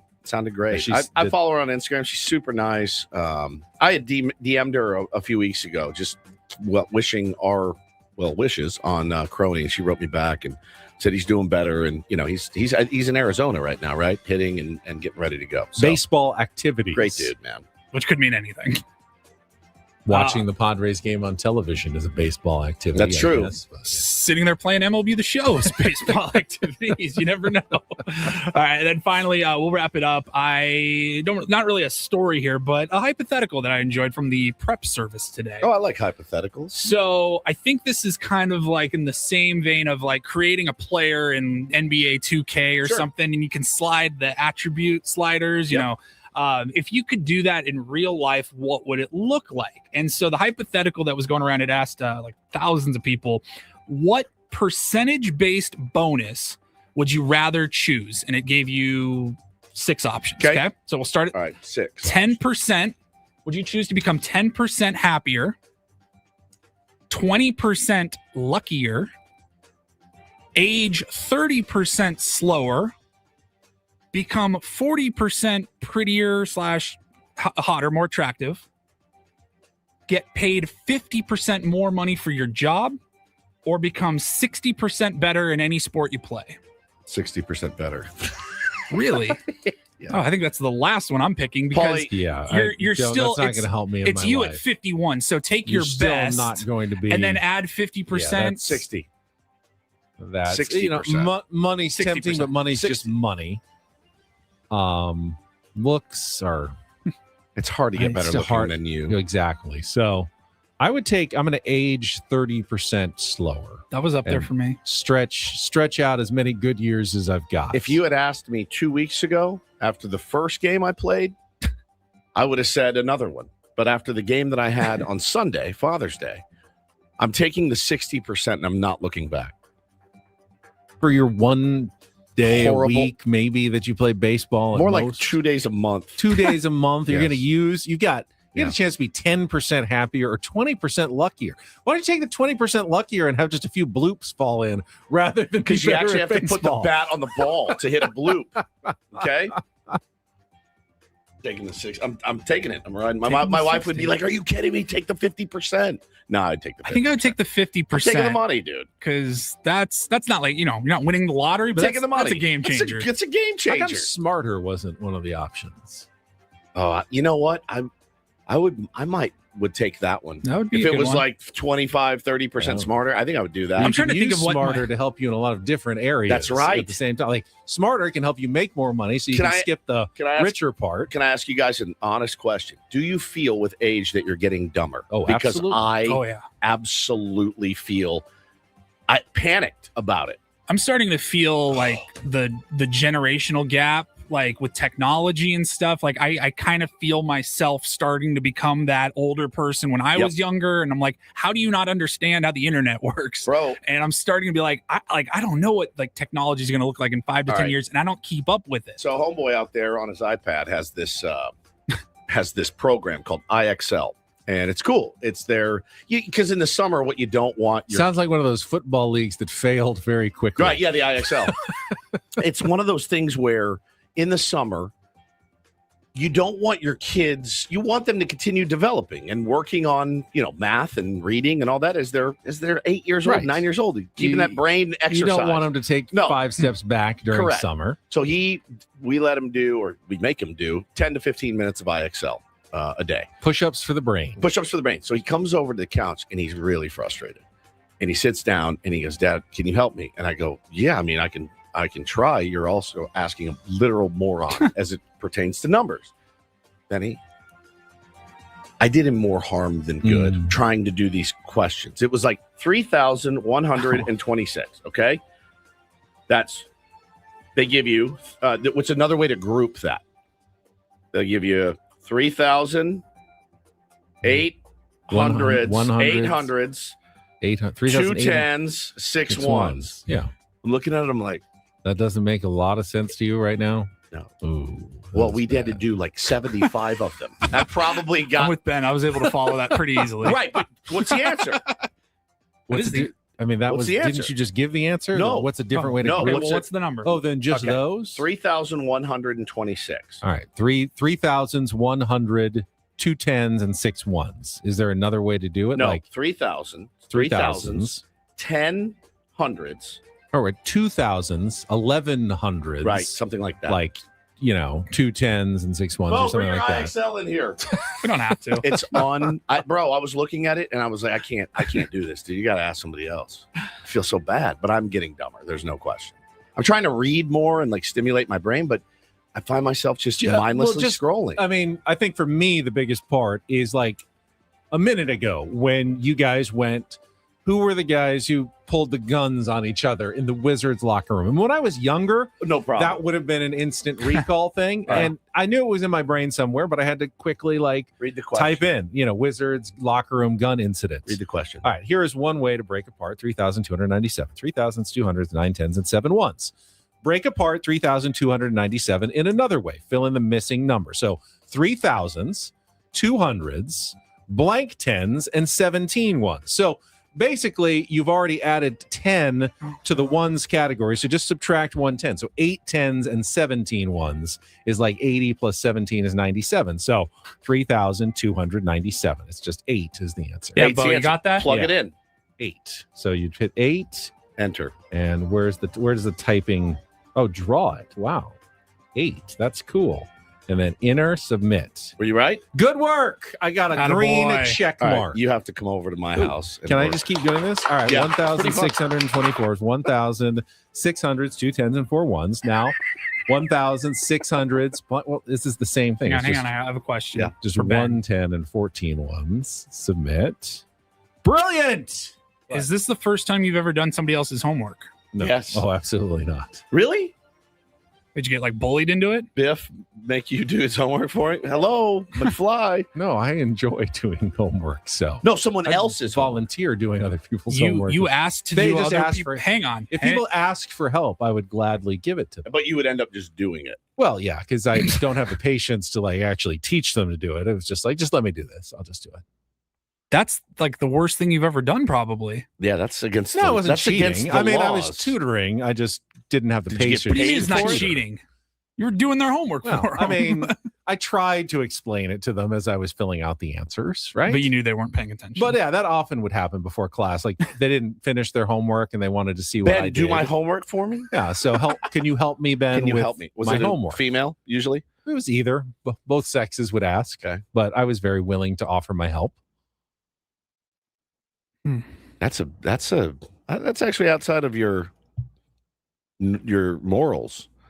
Yeah. Do that's really surprising. I feel to like me. it's very moral to help other people with their problems. Helping. I don't know that it was the kind of homework that was going to be like, hey, your grade is dependent on this. Right. It's more like, you're supposed to be practicing this and you're probably getting, if you can get a little bit of knowledge by watching me do your homework, then I will help you do that. Yeah, it's bad for me. So I am getting dumber. I would And I would take the smarter, even though it wasn't. We an option. all, at some point you just kind of did their homework, right? No. Like Hannah does that. right. I don't As do a it. parent, I refuse. occasionally you're just trying. You did my wait time. so long, and just eventually you just let me finish this. I did my time. I did The my kids time. are happy. You're done with it. You're like, It's I'm over. done. I get that maybe you didn't fully make them do it, but they tried for a while and they didn't succeed. So you don't want them to get in trouble with the teacher. So you just finish it for them. Is it bad? I can't be the only parent who ever did that, right? Is this bad that I told him the other day in the middle of this quote? Right, I go, hey, just so you know, I know you're getting frustrated. You're never going to have to use this in your life unless you're a bank teller, unless you work at Bank of America handing out cash. You're never going to have to do this, so don't worry about it. Sucks. You heard it. Sucks. Real quick, I guess I'll give you the results of that poll from the Rondo report here. So 37% was the favorite, and they said they would do the 50% more money for their job. Yeah, of course. I think that's probably the safest bet. 23% would want to be 20% luckier. And this whole time I've actually been trying to think of what that would even look like in my life. 20% luckier. I mean, what does that mean? Like hit more green lights than red lights. 20% of the time you find around. cash. Or, I mean, if you're 20% luckier, you're going to be a little happier. So, that adds to your does that happiness. mean get lucky 20% you might more? find 'Cause money, so that adds to your richness. Yeah. Can help you in a lot of different categories. 17% of people would want to be 40% more attractive. It's hard to get more lucky than me. That's how I look at it. It really is hard. It's way, way harder. I'll take what I've got luck wise. because I've been really, really lucky. But yeah, I would take I think the money. The money is probably 15% would want to age 30% slower. That'd be my second. That's like 1A and 1B. I think that'd be a good one. And then 5% would want to be happier. 10% or 5% would want to be 10% happier. 3% only picked the sports like Woodsy did.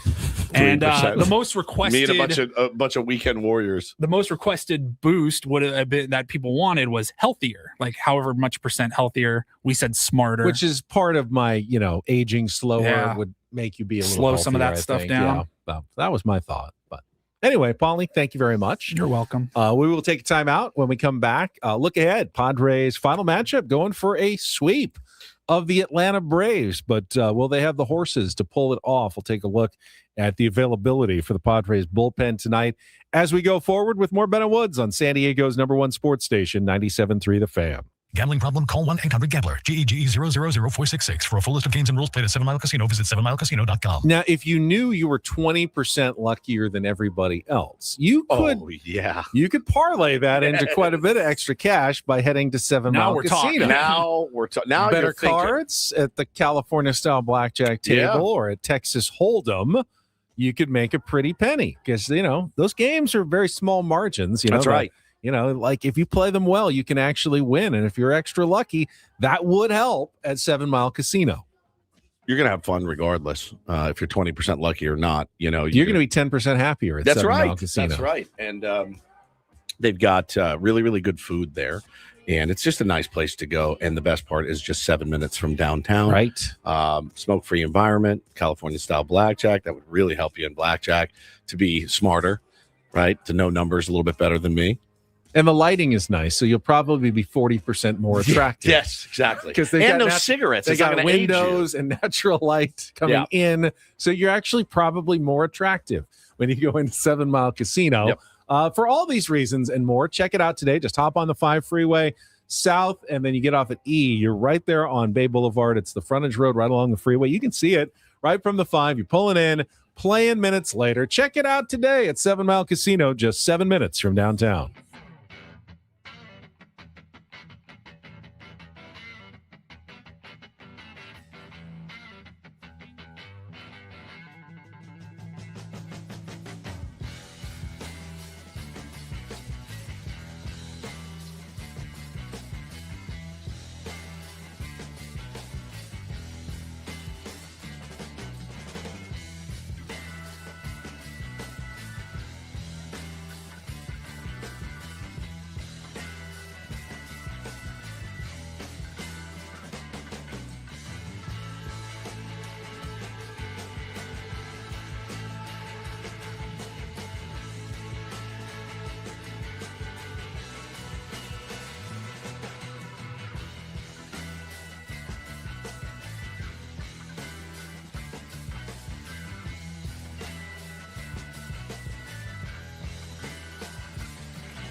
Hey, player, this is all yours.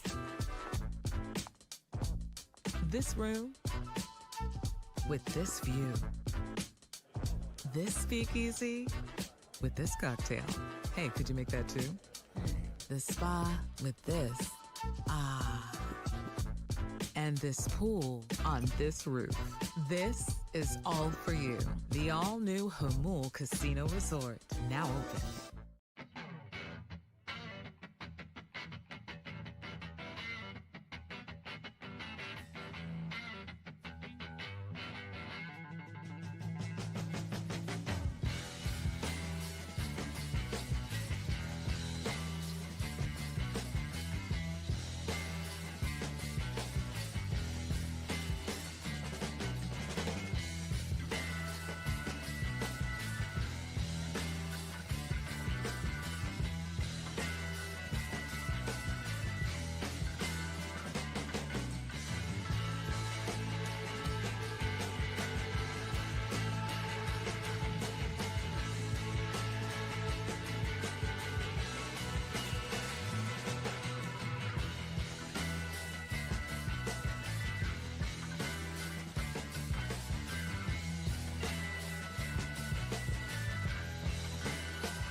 We've reached the phase, it always happens, of take your kid to work day, where the workday starts to drag on. It's been a while. Bo's ready to be done with this, isn't he? His iPad died. So there you go. So I just told him to take this slip of paper. I said, write down your goals for the summer. And then I said, I'm just kidding. I'm just kidding. Dude. I remember I was pretty good. Like when my mom would take me to her office, I was good up until about lunch. And then after lunch, full boredom. Then I'm like, well, what the hell am I going to do for another 3 or 4 hours? It was different back then. There's no iPad. There was Nothing, you didn't even have like a TV. My mom was in real estate. You can play with a copy machine only for so long. Like I was like licking envelopes and stuff, like working. Yeah, bro. My mom was an office manager for an eye doctor. So I was like stuffing envelopes and stupid crap like that. It was the worst. And now he and his brother are like, can we go to work? Because you know what? It means 4 hours of iPad time if they come with dad. My dad had a mini fridge in his office, which was is great cool. for 5 minutes. For 5 minutes, Yeah. again, yes. Your dad was in real estate. Yeah. What did you do at his office? Like read? Yeah. Like you read at like a desk? He sticks you in an office He or had like something? a conference table and probably sit around the conference table a little bit. Wander around the offices. Go up and down the stairwell. Say hi. My grandpa worked there too, so going to grandpa's office and then back to dad's office. And it was also so much different when you guys were kids, and even when I was kids, because like nobody worked from home really. No, very God, few no. people No, did. 9 to 5. You had to like real estate now. Like I'm sure you can still have your office or work for an office, and we'll go there for meetings or whatever. And I don't know, but you would know better than I would. Yeah. Woods. But I imagine Hannah can handle 90% of her business from home at least. At least. Here's some file folders. Play with them. Play with these. Yeah, I can remember. I just read and read and read and read. I would just sit and read and go get lunch, come back, and you're like, how do people do this? There's 5 more hours. Yeah, but don't make a mess out of everything. When I was like 12, like a little bit old enough to handle being alone for a few minutes, I'd be like, I'm going to walk down to the the hardware store around the corner, like literally anything to get out of here. I'm like, I'm gonna go look at wrenches. Like, that sounds way more fun. There literally was McClendon Hardware right down the street from my mom's office. Killing time. All of our youth was just killing time. It was much slower. And you're right. There was no iPad. There was no mobile Atari for us, Ben. Like we just would go sit and rot. KG's parents in the chat, both zookeepers. That's so going killer, to work with dude. them was neat. That's pretty fun. That's really killer. Like Bo's not going to die coming here. You could be a zookeeper and face the risk of death every time you go to work. I would probably want to ride up and down the elevators as much as possible. It's not fun. But it's not that fun. Boy, those were lean times. These kids have no idea. Go chat with the sales staff, Bo. See what they're up to. What's the sales staff? We're asking that question sometimes as well. Wow. Oh, my God. Benny from the top rope. Wow. Got a little baseball broadcasting news for you that just broke. Dave Fleming, who you might remember, called Monday's Padres Braves game. Yeah. For ESPN with Eduardo Perez and Jessica Mendoza. That was it for him. He is done. He has resigned from his position at ESPN, according to Awful Announcing, and it's 16 years working at the network, doing not only baseball but college basketball and some other sports, college football as well.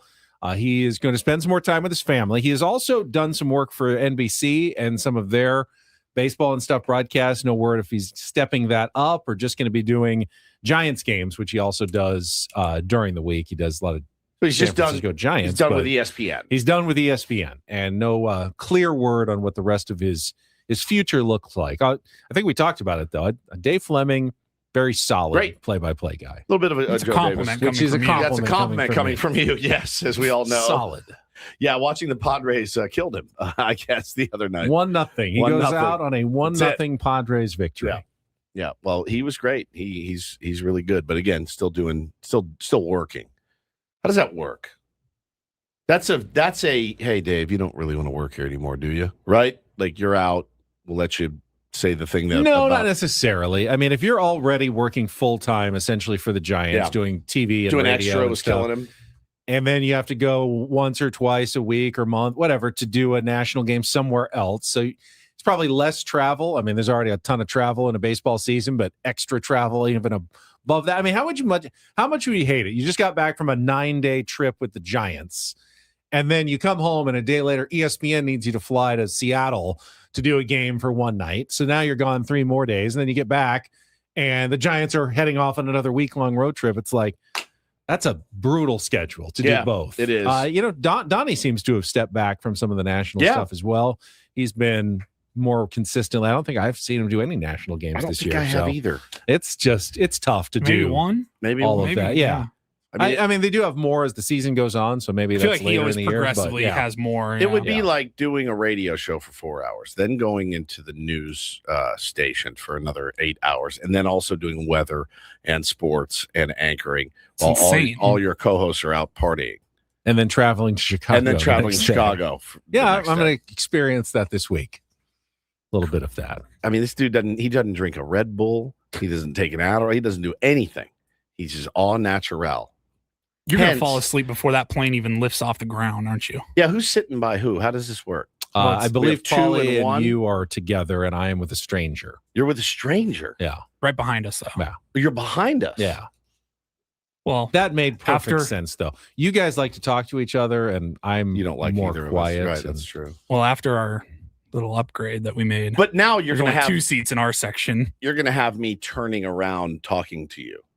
Right. Or doing the aisle. You can do that. That's fine. All right. Ben was so sweet. He went on the website. And I think in the section that we'll be sitting in, you can go up and actually sing into the megaphone if you want. Good. Well, Ben was so sweet. Can I do the safety presenation for everybody? He went and ordered all of our meals for us. I did. Yeah. I just felt like you don't have the app, so I'll just get that done. It's very nice of you. You arranged a ride for us. You're quite a guy. You're welcome. All right. All right. Let's take one last time out. Oh. All guests on Ben and Woods appear on the SDCCU fan hotline. It's not big bank banking. It's better. Looking ahead to tonight's Padres series finale against the Braves. maybe a topic we'll spin. We'll finish things next year with Ben and Woods on 97.3 The Fan. Be right back.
He just here. I'll show you a little. Just a little. Please don't. Just a little bit. What hurts on you? Nothing at all. A little bit. Not that now. So let's say whatever you're about to touch is the only thing. Let's say It's gonna hurt. Right? All right, yeah. Okay. Pretend your knee hurts. Pretend your knee hurts. It's going to in a second. Right here.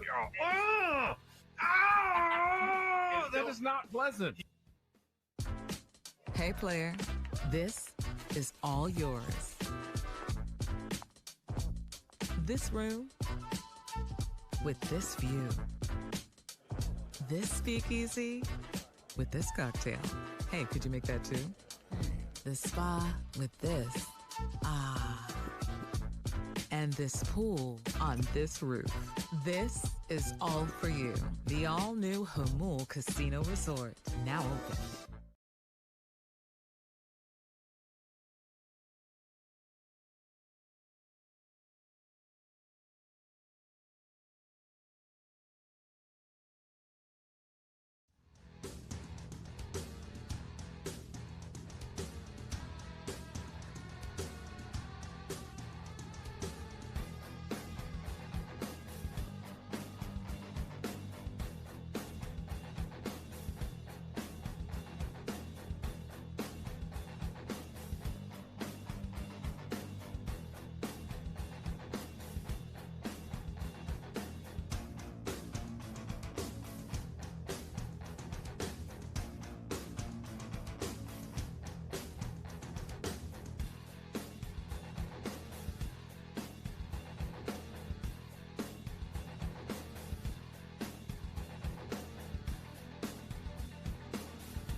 Men of Woods brought to you by David P. Shapiro, criminal defense attorneys, helping good people regain control of their future when charged with a crime since 2010.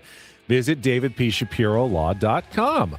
Our friend Major Garrett texted us a few minutes ago, and I think he'd be okay if I shared his thoughts with everybody, because I tend to agree with him. Why do you think that? Well, he started with, not that you asked. So he sounds like he wants his opinion to be heard. It sounds in this like situation. It sounds like everyone that reaches out to me for concierge service. But I know you hate this, but but I think he's got a good point here. He said, here's the problem. Okay, okay. Padres wins are almost always attrition wins. Oh, God, yeah. Solid winning teams have laughers where they score 7 and give up 1 or 2. The bullpen isn't overtaxed and all is in hand. Dodgers do it all the time. Ditto the Yankees. Braves too, until they got a bit wobbly. All our wins are exhausting nail biters. They devour the bullpen and expose our miserable starting pitching. I like the fight in the boys, but attrition wins take a toll, and we've been paying heavy tolls all season. Out. Well, and the attrition is about to catch up to you in a big way. That's why I wanted to bring it up, because today there is a price to be paid for yesterday's win. And great, they won it yesterday. This would be so much worse if they lost the game yesterday. God, brutal. Because they were paying that toll either way. But today you are paying a toll for yesterday's win by taking your starting pitcher out or your bulk reliever out after 2/3 of an inning. You are going to be very thin. And by calling up JP Sears because your starting pitching depth is lacking, you are requiring him essentially to say, JP, we need 5 minimum. Doesn't matter how effective they are. We need you to go 5. And when you put your pitcher in that sort of situation, you are obviously setting yourself up for a potential ugly loss. Now, hey, JP Sears could be great. You know, the spinner, getting the curveball over. He's getting some good, gets ahead of batters. He can be effective. He has been effective as a major league pitcher for a few years with the with the A's. He's not new to this. He's not in over his head, but he hasn't been pitching well in AAA. I gave you the numbers earlier in the show. JP Sears in his last 6 starts. It's not been like the steady rise that you picture to the big leagues. 33 earned runs in 26 and 2/3 innings. He has, and it's the PCL, I get it, but he has been a run dispenser at AAA. And things now are he's so coming bad, the Padres going, yep, he's ready. Do you think that when the phone rang and the skipper called him in, hey, JP, you're going up to the bigs? He's like, what? No. Me? He's that meme, the guy. Like, AJ, your phone's breaking up. It sounded like you said JP. This is a crime of opportunity. JP was supposed to start today, I think, so he's going to start today. It's just going to be for the San Diego Padres instead of the El Paso Chihuahuas. Listen, man, listen. Stranger things have happened. Stranger things have happened than JP Sears, a proven big league starter. You know, he's got a lot of starts in the big leagues. Could come in, man. You get your ground balls. Guys make plays behind you. You limit damage and try to get through that 5 innings. We've seen this wouldn't be anything crazily uncommon. Also, pitching in the big leagues, Ben, is different. It's better. Right? It's better. You want to stay there. I don't know. I'm not confident in the win today, but I could see it happening. All right, I'll give you the numbers in a second. First, I do need to give away those tickets to Zach Top. Late in the show for it, but Paulie said, let's go for it. Be the third caller quickly right now at 833-288-0973 to see Zach Top at Pechanga Arena on September 17th. Tickets are on sale now at AXS.com, or you can win them by calling 833-288-0973. So, the odds that I just looked up right now, the Braves are currently -120 to win the game today. The Braves are a good team. Yeah. We know this. They're beat up right now. They've been struggling a little bit. I think they've lost 9 of their last 12. But generally good teams that expect to go to the playoffs, they don't like to get swept. Correct. They find a way not to. This is going to be a very tough game. I'm not a betting man, but I like the Braves in this one today. I'm going to be honest. I'm a Padres fan. You're going to have to overcome a few different factors in this game if you're going to win. First of all, you need JP Sears to keep you in it. Yeah. Against, Martin Perez is not a world beater, but he has been really good this year. He's got not just a 2.78 ERA, he's got a 1.07 whip. He's not given up a lot of base runners. He's only given up 6 home runs all season long. He doesn't strike out a ton of batters, but he is getting soft contact. He is doing what we remember him doing a couple of years ago when AJ picked him up at the trade deadline. He's just effective on the mound. And we know Padres, batters have had trouble with guys like that during the season. You think, why can't we hit this guy? Well, a lot of teams are having that problem. So what's his ERA? 2.676. Holy 2.78. 2.676. 2.78. 2.78. It's good either way. Yeah. Hey, listen, go out and again, kind of not an overpowering guy, right? Like not a guy that's going to overpower you. He shouldn't. Man, maybe it's a slugfest. And we'll see if they bring up another arm to give them potential length if they need. I wouldn't be shocked if we saw that, but if they don't, we went through the usage. Mason Miller clearly got to have a day. 2 days in a row, 2 innings yesterday. More homes, 3 out of 4. And 2 in a row. So would you do 4 out of 5? I kind of doubt it. I mean, he didn't tax himself a ton, but you'd have to be pretty desperate to bring him in. Obviously, Matsui went long. Hart went long in the game yesterday. Wandy was the opener, probably could give you another inning if you needed, but you're not going to get length out of him. You've got Marinaccio, who can probably give you 2, maybe even 2+ if you absolutely needed it. Morgan can probably give you another inning after pitching 1 yesterday, and you've got Jason Adam, assuming he's healthy. He didn't pitch yesterday. Close. To potentially be your end of the game, or maybe even like an inning and 2/3 closer if you had that opportunity. But you're going to have to piece it together today. Yeah, somehow. Listen, I mean, like I said, stranger things have happened. So we'll see what happens. Could be a slugfest. Certainly could also. No, because it's baseball, Ben, be a 2-1 win or loss. I mean, you just never know with these things. It's dumb to prognosticate. And then we will, Padres will be off tomorrow, but we will have a roundtable with our special guests, Jesse Agler and Tony Gwynn Jr. They're the broadcast team for the San Diego Padres on radio here on 97.3 The Fan, but they will be in studio with us tomorrow. Can't wait, man. For the roundtable. It's going to be great. Which will be great. All guests on Ben & Woods appear on the SDCCU fan hotline. It's not big bank banking.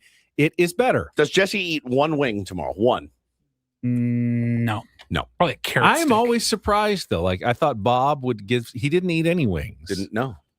But some people do eat wings. Just to be like, wow, look at all this celery and carrots. Yeah. I'd love to have some of those. I worked the celery and carrots. I thought maybe letters to AJ wouldn't, but then he did at the end. Yeah. So, God, he was a great guest. He was terrific last week. We got some good guests coming up on the roundtable. Really, really good guests. You guys are going to be stoked. All right, last couple minutes of the show. The wheel is in motion.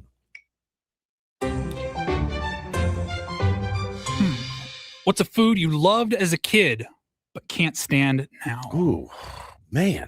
There's not too many foods I don't. I was going to say can't stand is a little harsh. I am a kid. Bo says he is a kid. You are a kid. So you're kind of ineligible for the question because you're still a kid. I loved applesauce as a good kid. answer. Still yes, I used to like it, and now I don't find it that pleasant. I love it. I'm not seeking it out anymore. I love it. I will eat it. Tons of it. I'll put it on pork chops now. You still eat like a kid in some ways. Yeah. Cheese pizza and applesauce. I mean, pepperoni pizza I loved when I was a kid. Now that I got older, it gives me that's a good heartburn. I one. can't do it. I loved it as a kid. Yeah. I mean, who didn't, right? Like it. You don't like it? He's like me, man. He doesn't eat. Oh, he doesn't like pizza, by the way. Pizza at all? At all. You don't like pizza? We go at to all. little kids' parties, and he's like, Crazy. I'm good. Nothing. I would say that. All right, so like the standard grilled cheese, like with the Kraft single slice, still the goat. See, I need Gruyere. I need something fancier now. I mean, you don't. Back then it was good. Now I've had better, and it seems disappointing if you don't up it with some, sharp cheddar and maybe something a little more pungent flavored. I don't need up the bread a little bit. Give me a little sourdough instead of just the regular white bread. You don't need it. You don't mess with a good thing. Man, that's probably. I don't hate it though. I guess it's hard to say. Like, what do I hate now that I used to love? Yeah, it's kind of the opposite. It was always the question's usually like, what did you hate as a kid? And now you're like, now you love it. I mean, like I used to eat a ton of Chef Boyardee as a kid. tons. You could of not it. eat a can of Chef God. Boyardee right now. Spaghettios. could you? I still would put it down. Yeah. Really? Beef ravioli or Really? beefaroni. I could still eat it today. Beefaroni. I want to could throw still up eat the it today. sound of hearing the word beefaroni. Me too. That makes me want to vomit. I used to eat a lot of canned meals. Like I couldn't after do- school, Say I would that open a for some can, reason. I don't know why. like stag chili or chunky soup, like hamburger chunky soup. I work some chunky. I used to, or Chef Boyardee, SpaghettiOs, spaghetti meatballs. I'm I used surprised to your eat mom let you get away with this. I don't know. That's just what was in I the just- pantry. I If I pictured made your- it myself, no one cared. I pictured your mom making you like a full lunch every day, like a full lunch. Well, I take lunch, but then I get home and you're hungry before dinner. You But need something. I so. figure your mom would be making you a snack. A second lunch. Right. No, she's not going to make a second lunch. All right. If you Did it offered me myself. money to I get couldn't an eat it. entire can of SpaghettiOs down, Oh, there's no chance. I don't know that I could do Those it. little fake meatballs they have in there. I know. I can still Disgusting. do it though. It's weird. I never lost the Makes me the sick to taste. I think don't get it about. anymore. It's been a while, but I know I could still eat it for sure. Yeah. Cammy says, buddy eats cottage cheese out of a red Solo cup for dinner, but Kraft singles on white bread isn't bougie enough. So good. Is your kitchen done, by the way? Yeah. All done. Oh yeah, looks good. Good. Yeah, they did a nice job. Congratulations. Very nice. All right, gents. All right, we are done for a Wednesday. We will come back tomorrow, 6 a.m. for 3 hours of Ben and Woods, and then, of course, the roundtable with Jesse and Tony Change my joining answer. us. Oh. Similar to your toasted cheese, Kraft mac and cheese. Oh, I love it. I need real mac and cheese. Yeah, me now. too. Can't do Kraft. 100%. Can't do Kraft anymore. Kraft's the I only need one I real like. noodles, real cheese. Can't do Kraft. Fancy boys. All right, Braden and Frank are standing by. They are coming up next for Bo Woods, Paul Reindl, and Stephen Woods. I'm Ben Higgins. Have a great rest of your Wednesday from all of us here at San Diego's #1 sports station, 97.3 The Fan. So long, everybody.